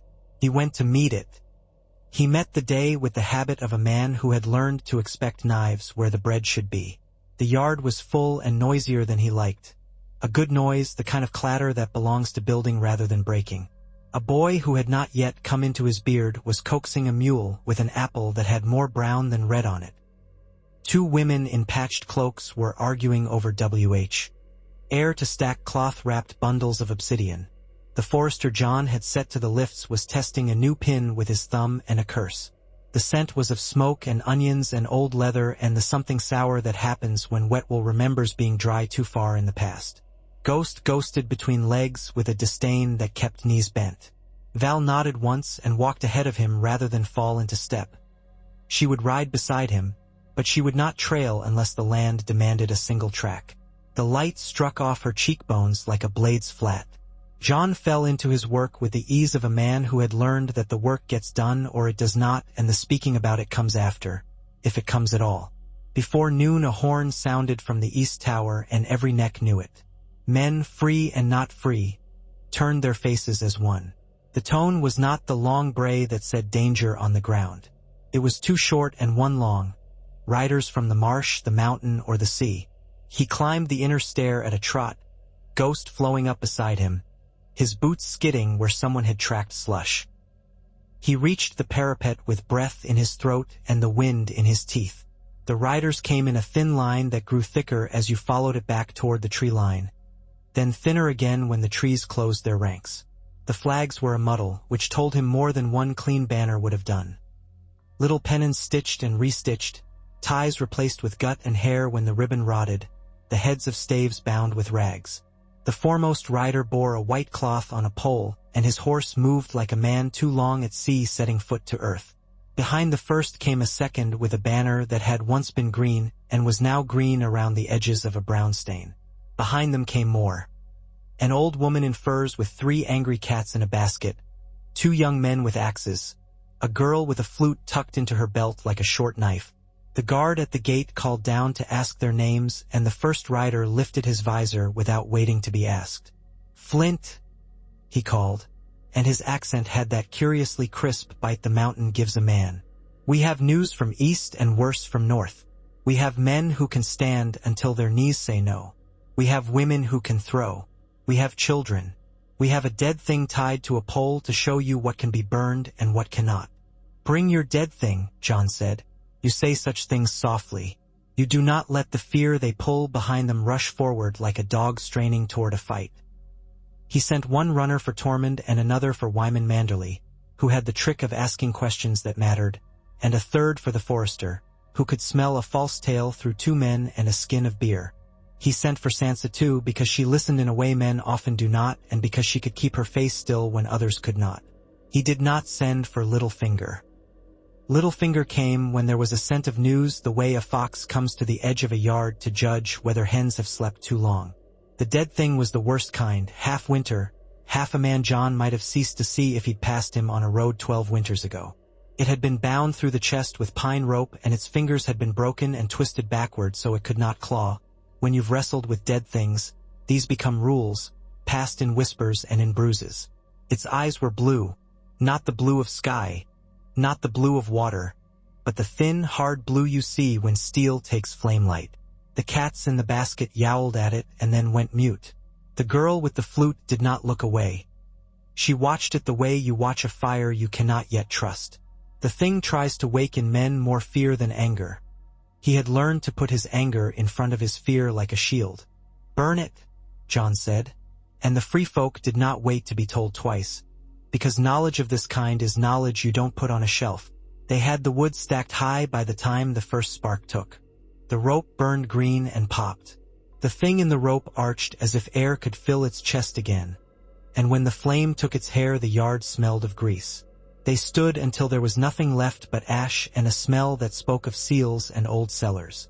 Wyman Manderley had come more quickly than he customarily did, flanked by 2 men with their cloaks white at the hem. He had his hand inside his fur collar as if he were scratching, and his eyes were bright and wet. "There is a point to this demonstration, Lord Snow?" he asked, and he said the Lord half amused and half as a test. Jon did not comment on the title. "There is a point," he said. "They came from east. We thought we had taught that ground to keep our secrets for a while. We were wrong. Or the secret was learned. Or the ground told. Either way, we will use another trick this time." "Where?" The flints told him. Their tail ran clean. It tracked with the map he held in his head. A tower had held until its watchman grew stupid with cold. A rope had frozen to a post. A boy had slept too long, and a woman who was meant to be awake had gone with him. The dead had pressed at the door not with battering rams but with the by-then familiar silence that makes you begin to suspect your own breath. The flints had set the lower stairs afire and climbed higher and higher until the smoke chose to take a girl rather than a man, and the men had to hold a boy by the hair to keep him from running back into it. They had gone out a window into drifts that were as much cloud as snow. "We left the bell," the old woman said, stripped of vanity. "We couldn't pull it down. They'll have it, whatever they do with such things." "They like the sound," Tormund rumbled. "Like the white ones laugh when they hear a bell. Maybe it tells them a joke only they understand." He turned his head and spat into the snow. "We should go and take it back out of their hands, for spite if nothing else." "We will go," Jon said. He drew a long breath that made his ribs ache. "We'll not go straight. If they think to press the tower, they will have the ground around it watched for heat. We will give them another light to stare at. Wyman, can you spare a dozen men who don't mind looking like they're drunk?" Wyman's eyes narrowed in pleased misgiving. "I have 24 men who are drunk as a condition of their habit," he said. "But I think you want sober men to act the part. It's always so. And 2 boats worth of whale oil," Jon said. "And a man with a clever hand for knotted rope." They spoke, drew and redrew lines, pushed stones on a table that had a map in its grain whether you laid one atop it or not. Val listened without pushing in until she did, then put a finger down where the ground between 2 low stands of pine dips into a bowl. "Their feet will go quiet there," she said. "They will cut their noise away like a man cuts fur from a pelt. If you want them to stop and notice the other thing, put the other thing here."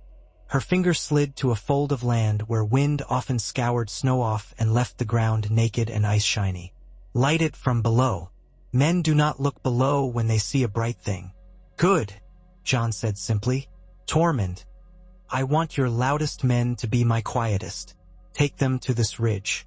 When the light comes, they do not wave. They do not sing. They do not scratch. They wait. When the light goes out, they move as if a wind had pushed them."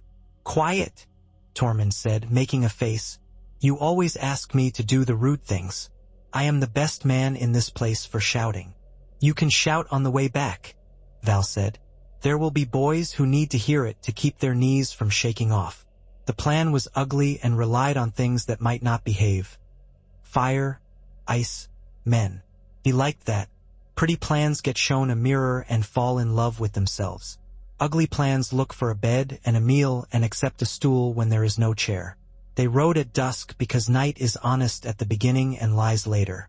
Ghost vanished into the drifts the way a thought vanishes the moment you try to tell it to another man. One strode at the edge of sight like a thing made by a story. The whale oil was slung in bladders under sleds, and the men with the clever hands had slung ropes beneath ropes until the whole enterprise creaked softly like a ship. Sansa had come to the yard when they were setting out and had put her hands on two boys' shoulders, neither of whom had known what to do with their eyes when a great lady touched them.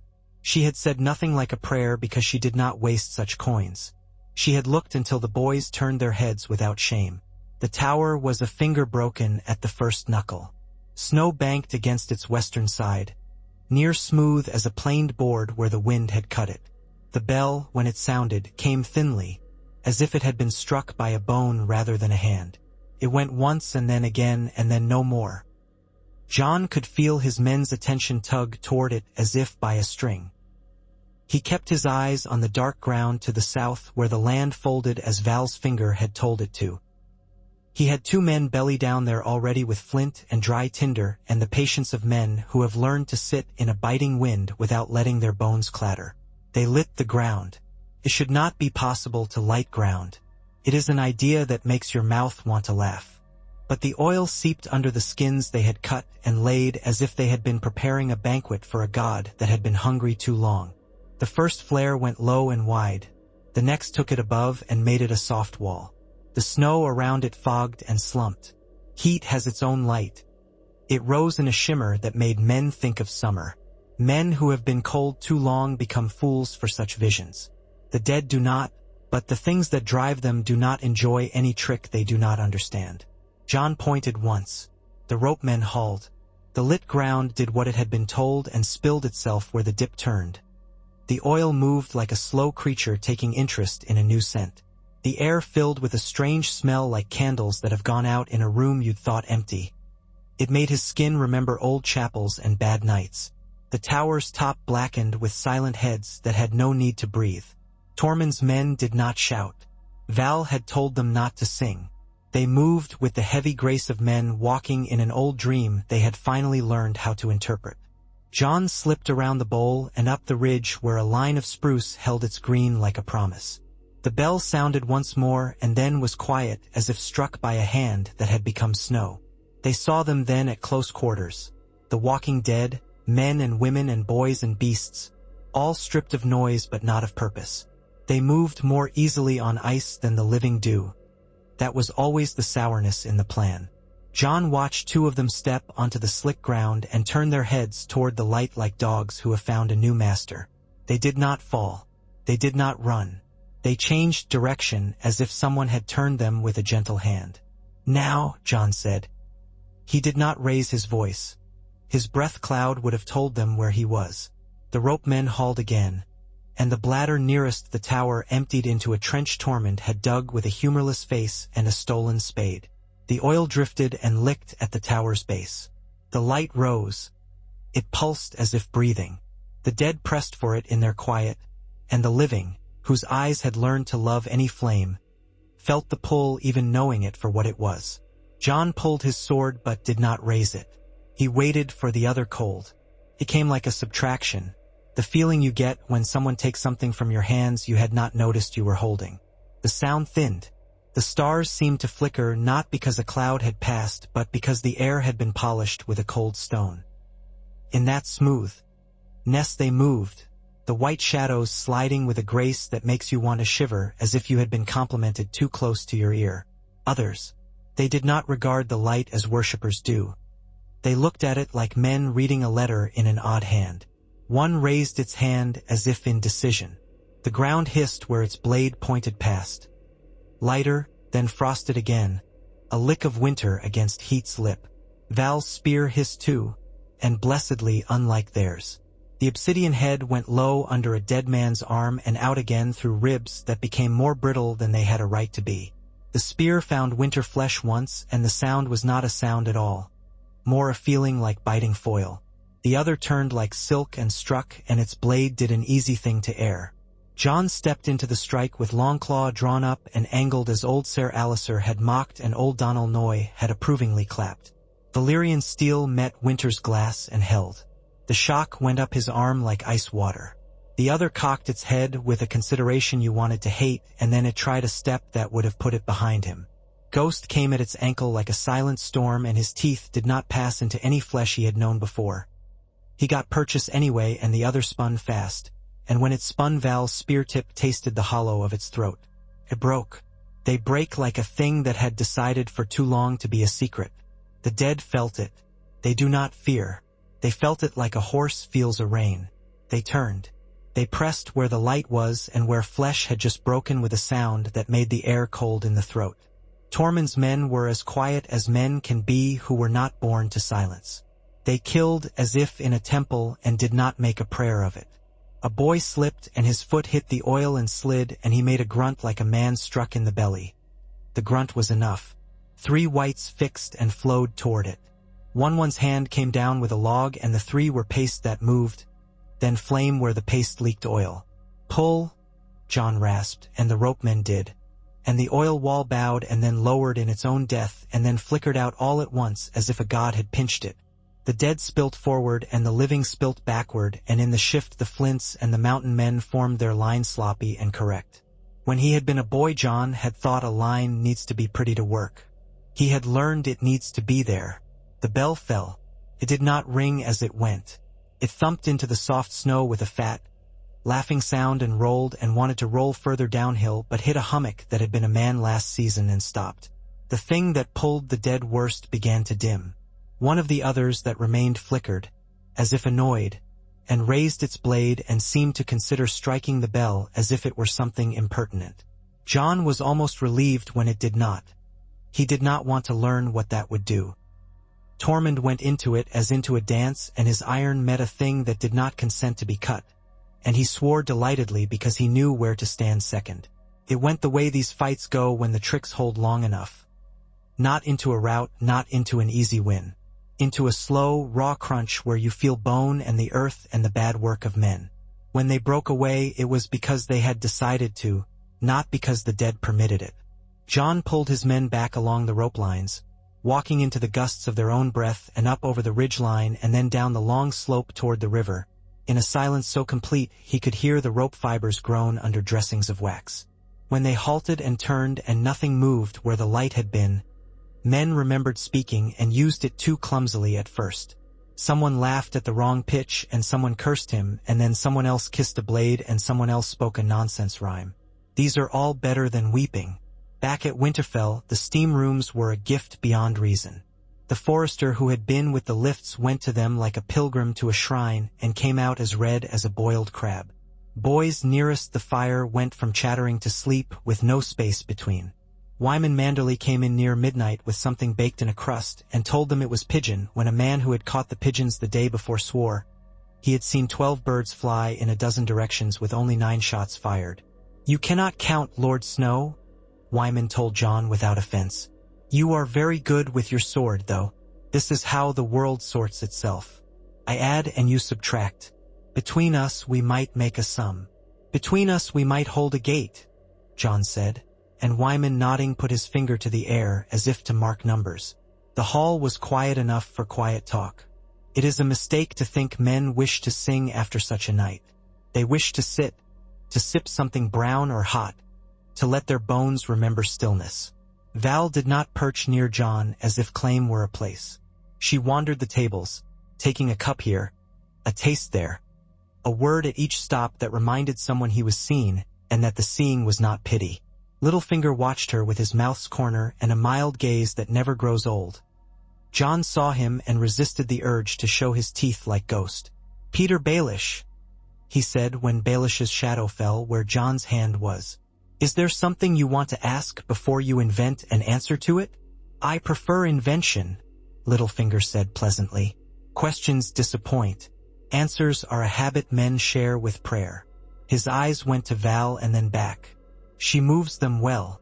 Even I admire management when it looks like love." "She moves them because she cares if they live," Jon said. "I don't think you understand that," not as a thing a man can want for its own sake. "Oh, I want many things for their own sake," Littlefinger said, "including to be alive and perhaps to be admired by a few clever people. You can have most of the rest. Cos. Ts too much otherwise." "You brought Sansa into winter on the back of that kind of arithmetic," Jon said, and he allowed himself the luxury of anger because he had given himself the luxury of a wife. "Do not think to spend her here like you spent her elsewhere." Littlefinger's smile did not tilt. "I have no coin left where she is concerned," he said. "The North will bankrupt any man who thinks to own it." I confess myself relieved. That girl is safer here than anywhere, if a man can be said to be safe in this world. "A girl," Jon said softly, turning his head enough to make Ghost's eye show. "She did a woman's work tonight without lifting a spear. Your tongue should learn the difference or be cut for it." He left it there because some men hear only the last line you say to them. Littlefinger's hands made the easy little gesture that says a man has conceded a game he hadn't been invited to join. He slipped away to stand where men with half a brain would forget to look at him. Sansa came when things were quieter still.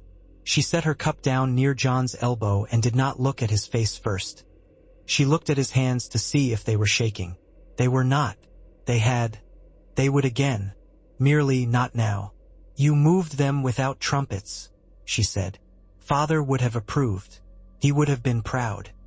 He would have thought of a better law to fit it afterward." "This place makes me think about him more than I can bear," Jon said. "It makes me think of Mother," she said. "And then I am angry." She took a long sip and licked her lip like a girl in the kitchens. It made him ache with the memory of mornings he did not own. "Peter will try something," she said directly. "He will not be able to stop himself. Do not try to make him a good man and then be disappointed. He can be useful. Put him away when you're done." "Does he have the veil in his pocket, or does the veil have him by the sleeve?" Jon asked. Sansa's mouth tilted. "Both, I think. Bronze Yohn Royce waits for a chance to replace him and will call it service to his blood. He may be right. Nestor Royce wants to keep what he has and does not care how he does it. Ser Harold wants hawking and sweethearts and a horse that will not throw him before he throws it. And perhaps me, though Peter told him I was another girl. It is a mess. Messes are stronger than neat things when winter comes. Everything that is not lashed together blows away. Would they ride north if we asked for the sake of—" Jon started, and Sansa's hand went out and covered his on the table as if they were children again and she were warning him not to say a thing where someone might hear him. "For the sake of me?" she finished with a sort of weary affection. "Do not ask them to.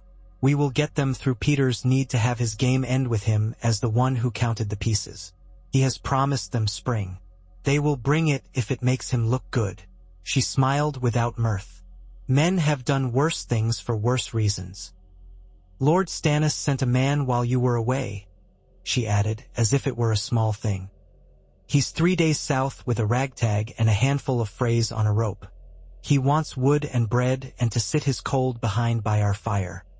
He says he will take his due in oaths as well." "Of course he does," Jon said. He could almost laugh. "He'll grind his teeth when he sees Rickon with his jam on his sleeve."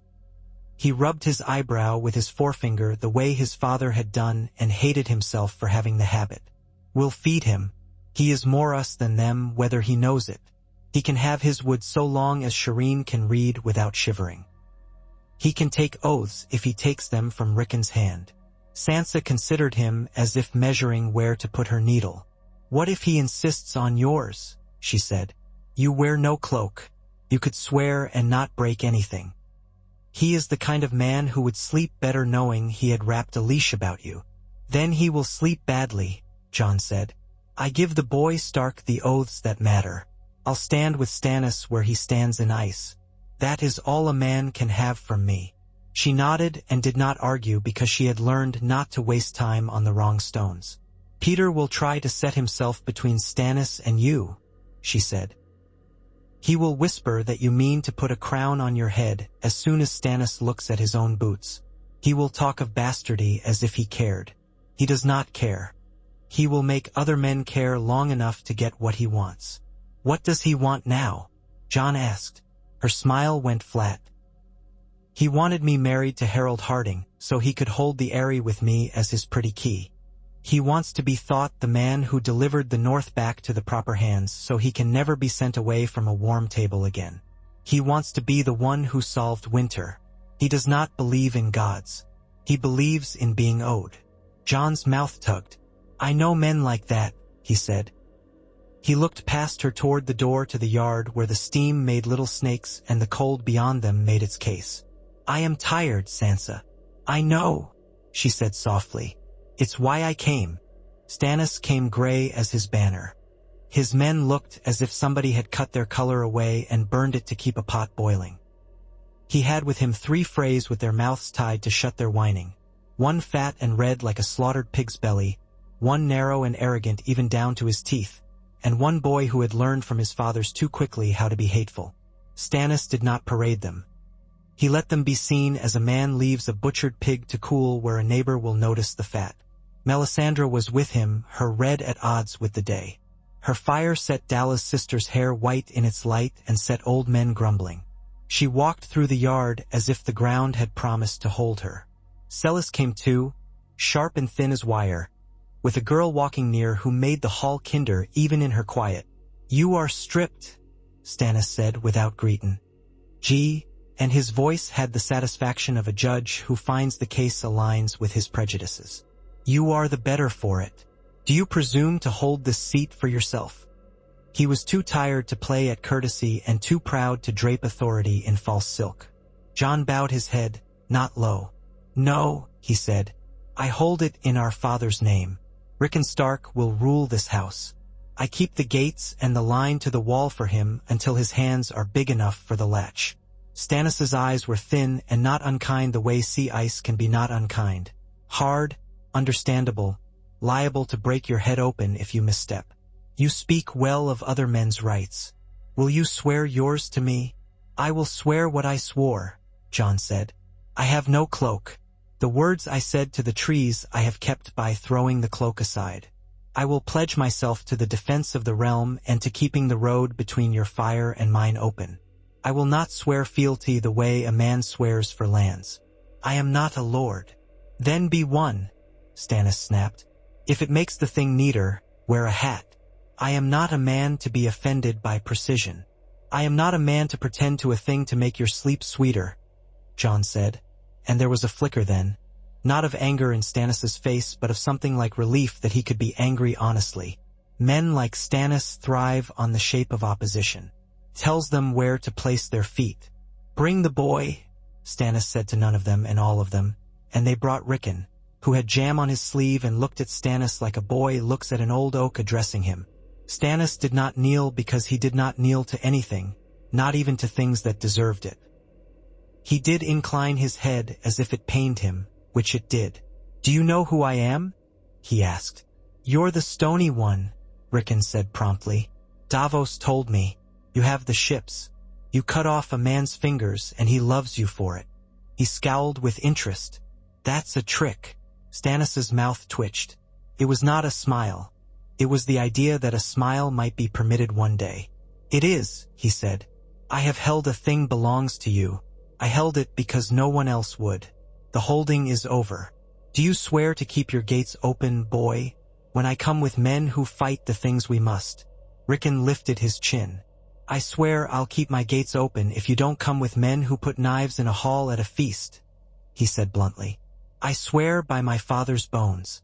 Sansa says that's a thing you can say if you mean it. I prefer cleaner oaths, Stannis said, but he gave it the weight Rickon wanted. He turned to Jon. You have made a strangeness here. I like it less than I do not like it. Keep your free people from stealing my horses, and I will keep my knights from lecturing them on manners. I will sit by your fire. I will listen to your builders. And your priestess will keep her hands from children. Melisandre turned her head. Her eyes warmed as a brazier warms, red gold light in the dark of them. I have burned no one in this house, she said in her soft, careful way. Nor have I asked to. You have looked, Val said from the step where she had placed herself with a spear on her back. Your eyes will not eat any of our young or our old. Melisandre's mouth curved with real amusement. "You are very fond of your own," she said. "It is charming. It is how we live," Val returned. "If you think to make a show with fire and king's blood, no, I will kiss you before you do it," she added cheerfully. "With my knife." Celis gasped, but Stannis did not glance toward his wife. "No burning," he said curtly. "Not unless I say so, and I will not say so under his roof." He cut a hand toward Jon. "I am not tyrant of Winterfell. I have enough troubles being king. I have heard of your glass. We will have to fashion more when we thaw. And I have heard of a boy who knows too much for a broken one. Find me this green seer of yours, and I will ask him to tell me if ice listens to men who speak through trees." Jon said nothing to that because the sound of ravens in the gods would had not been a thing he felt like giving men who liked to sharpen knives on truths. He did nod toward Shireen, who stood near the hearth with a book that had been mended twice at the spine. She smiled bravely back and turned a page without looking at it. Melisandre's eyes slid toward her, and Jon had had enough. "She will be under my roof," he said. "If thrones require her skin, they shall go naked. If gods require her throat, they shall go hungry. That is the cost of my fire. If you do not like it, take your tent outside and pretend to be warmer." Melisandre studied his face for a long moment, then inclined her head. "Your lord's face is very like another's," she said. "You have the posture of men whose fathers forgave them too often." "My father forgave me just enough," Jon said, and walked away. Not because he had one, but because some conversations are pits you walk into out of pride. The next week made men believe in love because it made them fear otherwise. The cold deepened in a way new even to the old. Men went to sleep with their boots beside their blankets and woke to find the laces like iron rods. Dogs whimpered. The heart trees in the small groves stood as if listening hard to a song only they could hear. The others did not come with armies. They came like scholars with a narrow interest. This tower, this ford, this small path through old brush where women have taken water in the same way for longer than men know how to count. Jon learned what needed more men and what needed better taught men and what needed women who could learn to throw as if they were letting go a grievance. He had no space in his head for South. South came anyway as it always does, uninvited, with a smile too smooth for cold air. Arnulf Karstark sent a man with a limp and a story about moving men through the bar Rolands. He had a kind of fame now for having betrayed both his king and his niece and living to neither end. The man with the limp had a face like a fox that had been dragged backward under a fence, and he had in his pack a bundle of iron nails that were not iron. Jon did not smile when the forester laid them out on the table.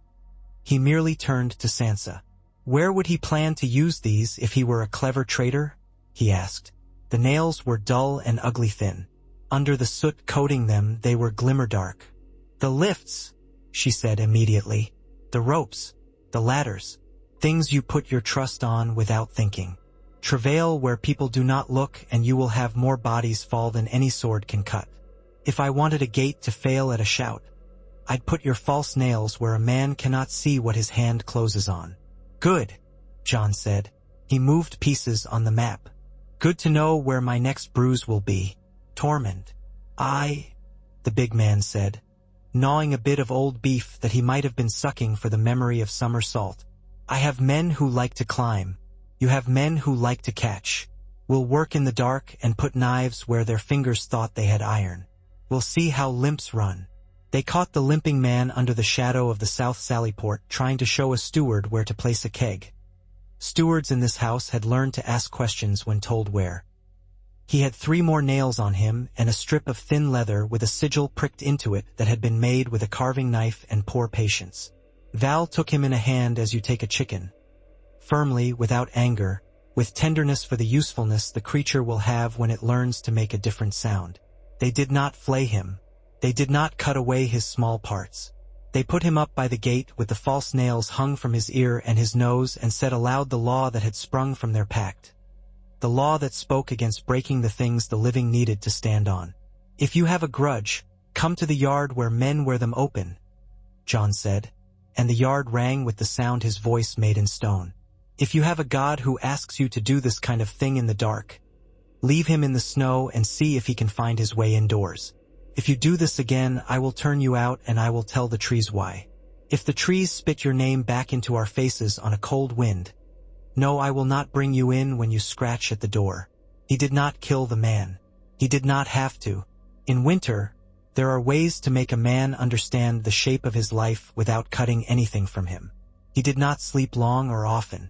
When he did, he dreamed the dreams of men who have not allowed their heads enough time to live without their hands. He dreamed of the heart tree speaking with his father's voice and saying nothing but his name. He dreamed of a boy with a wolf in his skull and a crow perched in the branches of a cave's roof.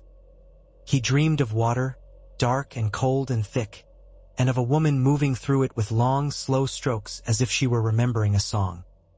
When he woke, the room was cold and Val was on her side with her back to him, and he put his hand on her hip because his body needed to know it was allowed to be warm. On the day, the sky lifted a fraction and the wind turned enough to smell of wood rather than iron. A raven came in and lighted on the white face in the godswood. It did not caw. It made a little sound as of pebbles shifting under grass. Ghost turned his head in that way he has when he recognizes a sound he cannot have heard before. The raven's beak opened as if it would speak, and it did not. And then it did. "Brother," it said twice, not like a bird. The voice was tired to the bone and young as first ice. "Brother." It lifted its wings and hopped and looked at him, its head cocked in annoyed expectation. "Snow." Sansa, standing 3 paces away with her hands in her sleeves, went still the way a doe does when she hears something break. Jon put one hand on the bark. "Bran," he said, though he had not let himself say the name in a long time except in the place behind his teeth where words are for men who cannot say them aloud. "Bran." There was a flurry then, a clatter of wings like dry leaves stirred by a boot, and 2 more ravens alighted and sat with their heads tucked like ugly little monks. The first happened to tilt its head so the light cut its eye and made it green as moss on stone. Spoke again, not because it wanted to, because it had to. "Brother," it said raggedly. "North, east, Watchwater. They are counting." A pause. "Fire is good." Val did not cross herself or mutter. She did not raise her spear for show. She simply stepped 1 foot back as a woman steps back when a child tells her something he could not know and yet knows. Sansa made a small sound and bit it in half. "Counting," Jon said. "They know our towers. They know our lines. They know the faces of our hills." "How does he know that?" he asked the tree without thinking. The raven shook itself and rained loose feathers. "Roots," it said. "Roots drink." It made a sound like a boy mocked into impatience. "South remembers little. North remembers. You made the North remember. The tastes of iron and glass. It likes you." It scratched its head with its beak and brought its wing up and down as if smoothing a garment. "Do not be at Watchwater when they count new. Be behind them. Be the number they cannot add." It pecked hard at the bark, and a tiny fleck of red came and froze, and the bird lapped at it. "Greedy. And tell the girl to stop calling me a tree." "What girl?" Sansa asked, very soft, as if the air could break. "What girl calls you a tree?" The raven cocked its head, in a movement so like Bran's old, impatient tilt that Jon's throat closed. "The one who drinks water and does not drown," it said. "The one who sees you from the other side of a road. The one with the cat's name. Do not look for her. She looks for you. It will take longer." "Bran," Jon said, "are you safe?" The bird put its head under its wing, as if offended, and then out again. "No," it said. "Yes." It looked at Val, then at Sansa. "You are the wrong shapes," it said, and then it laughed, an ugly, honest sound. "Good." The wing beat then, took it up over the head of the carved face, and the other 2 went with it, blinking stupidly as if their bodies had been borrowed and returned without thanks. They moved the next day. They did not go to Watchwater where the line was strongest and the dead thought to count new. They went through a stand of ash where the light is different, lighter and thinner, and out onto a flat where the ground had been taught to lie by ice for 3 ages and had rebelled and made low hummocks to remind itself that it had a spine. They went in 2 lines of 10 with another handful stretched thin between, and the woman with the flute walked ahead and played a tune that made men think of summer justice and the way a storm goes away at last. The dead came as they had to, toward sound. The others came because curiosity does not sleep and because wintry pride had been pricked. They came to count and found themselves counted instead. Hemmed in by skins filled with lamp oil that had been laid under snow so light it had kept them from sinking, crossing a false bridge of rope just high enough to put them where one could put his teeth on a rope's third, thickest knot and pull it away clean. That fight was faster. It felt more like the fights on rivers when men are in boats and the boats go where they will. Jon killed one white shadow with Longclaw and did not feel virtuous for it. Virtue is for days when soup does not taste of old fish, he thought, and laughed aloud, and men looked at him as if the laugh had cut them and held them up again. He shouted, and the sound of his own voice sent him back to youth and then forward to now. Val's spear snapped when she planted a point in a kneecap that had none of a man's meat in it. She pulled the haft without regret, took a knife, and went forward on her hands and knees through slush to sever a dead calf's tendon with a satisfied grunt. A Manderley boy sung a bawdy line because he had no propriety when he was happy, and Tormund cuffed his head afterward and told him to save the chorus for when they needed to eat. They fled on their own ground when Jon decided it was time and not when the dead did, and that was victory enough for that day. It meant they still remembered how to decide. It was after that fight that Theon came to Jon where the old tunnel ran under Winterfell's eastern wall and asked for work more particular than chopping wood. He did not look up when he spoke. Theon rarely looked up, and when he did, men saw a face made of old sharpened shame.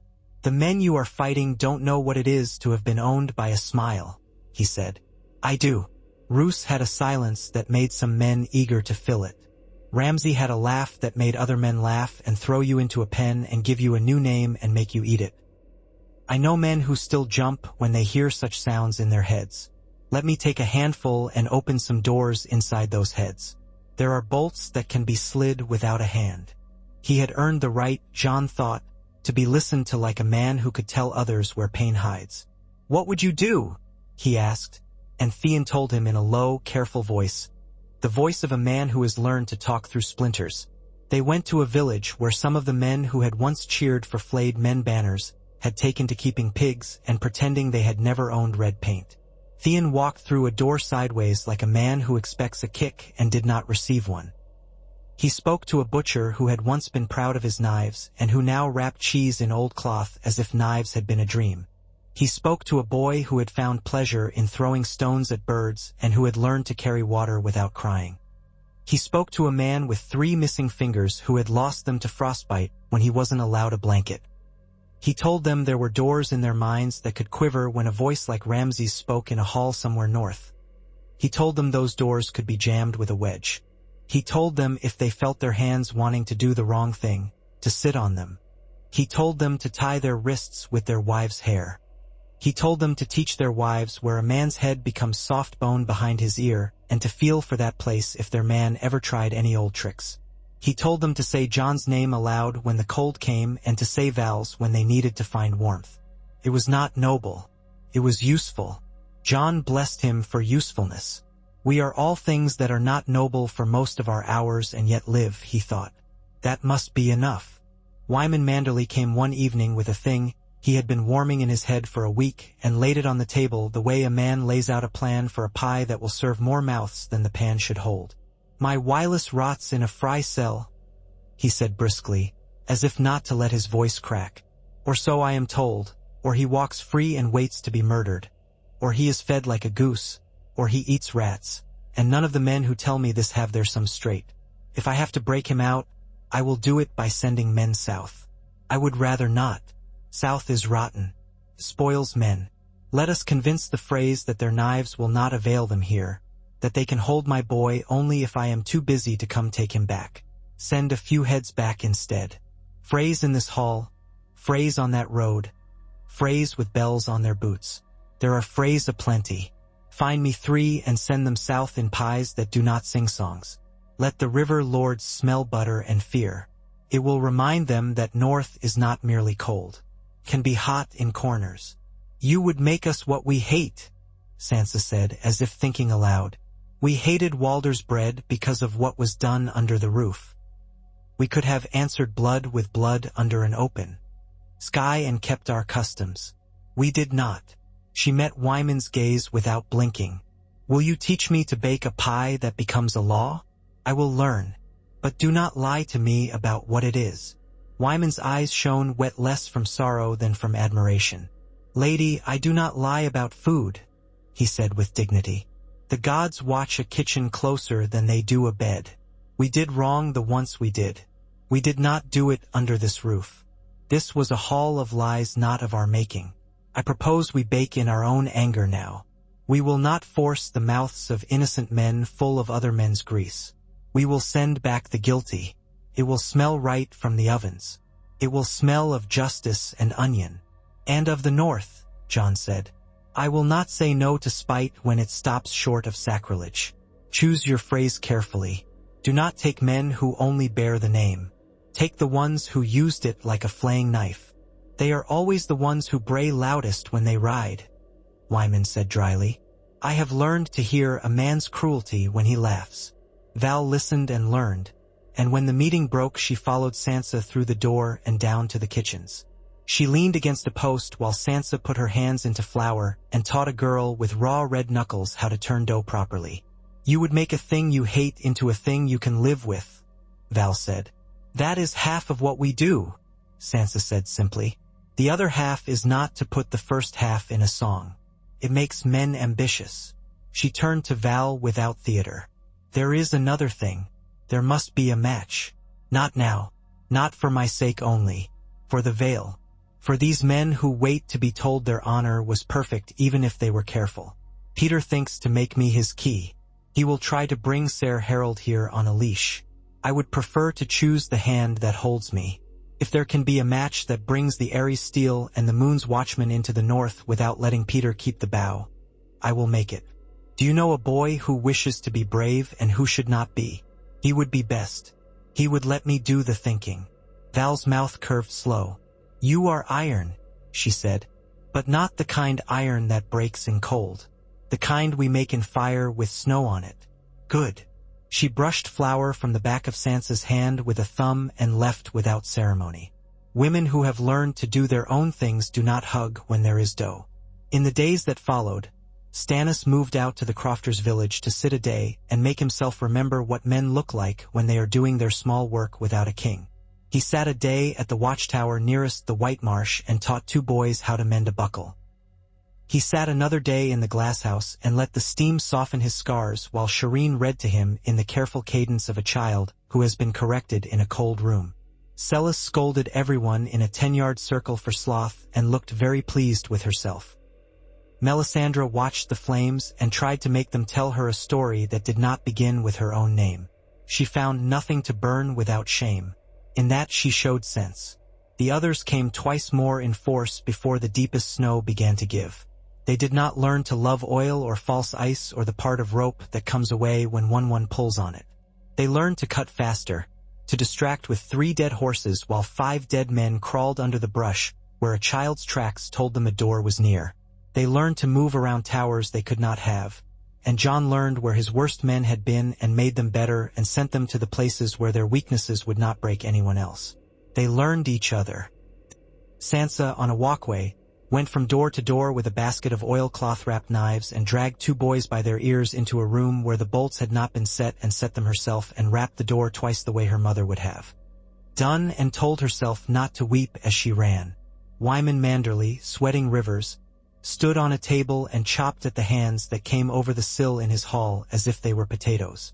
Theon led 2 men under a floor and came up through a trapdoor behind a white figure and put a glass blade into the place where its buttock would have been and then into its thigh and then into its neck and laughed because he had found a way to be alive that was not stolen. At the height of the scatter, when the sky became a net of light and the dead seemed to enjoy the lights as a matter of arrogant curiosity, a sound came up from the roots of the keep, the sound of wind in a ship's belly and of a man making love to a woman grain by grain and of a white raven's wing clipping a boy's ear. It ran up the trunks of the heart tree and into the branches where snow did not cling. The ravens on the branches did not move. They only shivered and made a sound like men remembering their own names. The dead stopped, not all. Enough. They turned their heads as one might at a voice in a crowd that you have not heard since you were a child, and that you wish to deny and cannot. They turned away. They melted, no. You always want to say melted because it is easier than saying a thing as awkward as turning that is not turning, of stepping that is not stepping. They slid. They unchose. The cold in the yard softened by a degree men could not have measured and yet did. The air made the little sounds wood makes when a fire has hungry thoughts at last. Jon stood with blood on his mouth and his right sleeve torn and breath tearing his chest as if he had eaten hot coals. He had not done this. He had not raised a sword and cried a word that made men's hair stand and enemies fall. He was only standing when the thing happened. That, he thought, is all we are ever given, to stand when the thing happens. He went to the heart tree because he could not. He put his palm to its face and could not tell if the warmth he felt came from inside him or the tree or the earth. He did not ask. He did not tempt the gods to tell him a joke he could not bear. They counted their dead in the day after. You count quickly and you count correctly, and you do not put the names into a song that makes them into something else. You carve their marks where marks are made, and you boil their bones if you must, and you keep the hair of one for the girl who will want it. You tell the story of how they stood as if the story were a chair you set at the table. It is. Stannis came and stood before the heart tree with his jaw clenched and looked as if he had been cheated. It was not a battle, he said. It was a yielding. It makes a man feel as if he is a figure in a tale told by a god who cannot tell tales well. It was winter remembering it had something else to do, Val said with a respect that did not flatter. Be glad. It will come back to its work. It always does. We gave it something to think about. It went away to talk to itself. Celis sniffed, but not as if she had a thing to say a man needed to hear. Melisandre stood with her hands folded and looked at the soot smudges on the stones with the patience you give a problem that will be interesting for years. Shireen hugged Ghost around his neck and buried her face in his fur, and Ghost tolerated it with the long suffering of men who have had children lean on them in the dark. There was a stillness that was not peace and not defeat. It was winter's pause. Jon took it and treated it like a loan he meant to repay with interest. He sent men south a day's ride to check the ropes of bridges and to test the iron of gates. He halved the watchers at 3 towers and doubled them at 2. He sent Wyman's boy with letters that had more to do with hay and less to do with heroism. He let Stannis drill men who liked being shouted at by someone with sharp consonants. He sent Littlefinger to the counting house to count, where he could poison fewer ears. He gave Sansa a handful of men to see if she could bully the Vale's letters into confessing what they left out. A week after, when the thaw had begun the business of turning courtyards into traps for boys' ankles, Val began to be ill in the mornings. She told no one because that is a thing you keep to yourself until you are sure it is news and not fancy. She told him when she had been sure for 3 days, and then on the 4th put his hand where it could say yes to what his ears had already learned. He did not fall to his knees or weep or run to the gods wood. He smiled like a man who had eaten something sweet at last and kissed her as if he had stolen her in the old way then and there, in the doorway with the cold creeping about their ankles. You will be terrible at staying in one place, he told her. I will not stay, she said, fierce and soft both. I will go where I can and shout where I must and sleep when the baby sleeps, if it is foolish enough to give me that mercy. Her smile came sideways. I want the child to be born under the trees. The old way. I want the women with me to have strange fingers and to talk while I'm working and to laugh when the baby cries. I want Ghost to lie by the door. The men can posture in the yard if it helps them. It always helps us, Jon said with an affection that held more of gratitude than humor. We are children with big toys. She cupped his cheek with a hand that had callus at the base of the fingers. You were born for this work, she said. Not to sit, to walk, to hold men together, to be a piece of rope with knots in it that you don't cut because your hand finds them in the dark and knows where it is. She set her forehead to his. Do not let them put iron on you. They love it. They will try. I have you, he said. Iron more stubborn than any crown. The news that Lady Val would bring a child into winter did what such news always does. It gave the house a new kind of breath. Old women became busy with cloth and herbs. Men remembered to make jokes that did not bite as hard. Sansa brought a little carved wolf out of a chest that had once held her hair ribbons and set it on the manteltree and told Val it was given to her by a woman who called herself the mother after she had forgotten where she had put her own child and had to teach herself how again. Wyman wrote a recipe for broth on a piece of paper and had a boy carry it like a relic through a rain that came not as snow and not as rain but as something between that made the streets a pen. Theon carved a spoon out of an old spear haft and did not say why he had chosen that haft. Rickon sulked that he would not be the smallest in the hall any more, and then took it back because he remembered how often Sansa had found him when he hid. Stannis declared that he had seen a child born once, and it had been untidy, and that he therefore would go sit with the men who preferred swords to miracles. Celis said something cutting and was told by Sansa that she might wish to sit with the women and learn to hold a hot cloth instead of a cold opinion. Melisandre brought a pot of something that smelled like cinnamon and meat and set it on the hearth as if to feed the fire itself. She stood at the edge of the women and did not cross in. She was not asked to leave. It was a better welcome than she had received anywhere else in the north. When the child came, he came with the stubbornness of all the Starks and all the wildlings in him. He made the women work and he made the men walk the yard as if pacing could ease a woman's pain. He came with his hand near his face like a person who intends to learn about everything with his knuckles. He came with a cry that was not loud but was real. He came looking like all children, pale, squalling, both old and new. Val laughed, a sound like water at thaw, and then cried because pain is bigger than laughter for a moment and then less. Jon did not trust himself to touch the boy until the blood was wiped away. Then he did, and he felt a thing like being set nearer to a heat than he had thought safe. They named him Bran at Val's insistence, and for reasons Jon could not make himself resist. "It will confuse the ravens," he said hoarsely, and Val laughed again and said, "Good. It will teach them to listen for differences." Rickon glared and then grinned and told the child he had better learn to throw things. Sansa cried into the cloth of her sleeve and then demanded the child be put in her arms and told him in a stern voice that he was not to die. Wyman sang a song so old even his cook did not know the meat in it. Tormund danced a little jagged dance and fell on his backside and swore that the child had put out a foot and tripped him. Ghost lay in the doorway as asked, his eyes half-lidded, red and at ease.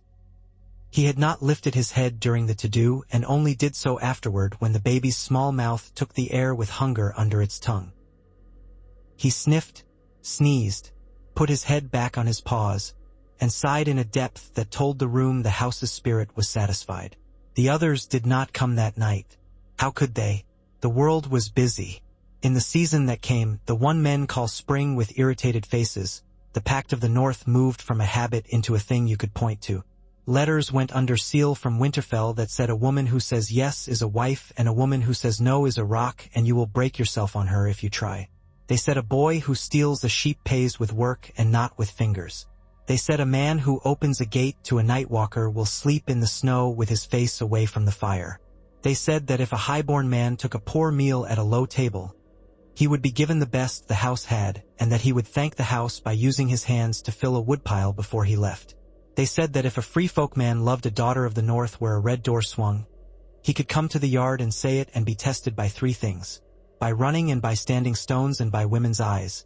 And if he failed one he could try again after a year, and if he failed two he could try again never, and if he failed none he would be called father by any child that came of the match without shame. Some men laughed and called it soft. Some men called it foreign. Some men called it impossible to keep when hunger knocked. Those men grumbled while building the racks for the hides to dry and while mending the nets and while learning that a girl who could throw a spear could also cut a hem straight. They could grumble and work. That is how worlds are made. Davos came with a letter by his own hand and stood under the arch with his hair more white than salt and told Jon in his blunt, sweet way that the sea had eaten 3 ships on the way north and had spat men back onto decks that should not have held them, and that if there were gods in the waves they were ill-tempered but not unforgiving. He kissed the baby's brow as if it were a talisman and asked Sansa if she would have him for a while in the kitchen where he could teach boys to cut onions without crying. "There is more honor in a proper dice than in 1,000 poor ones," he said, and Sansa, who had learned to covet competence more than any jewel, said yes and yes and yes again. Littlefinger watched the child with that mild gaze that never rests and saw that there is a kind of power that will not be harnessed by a man who has never allowed himself to love. He backed away, not out of fear but out of that cold knowledge that some games cannot be joined. He wrote letters south and messed with them in his neat hand until the neatness looked like mischief, and then found he had fewer answers than he was used to getting.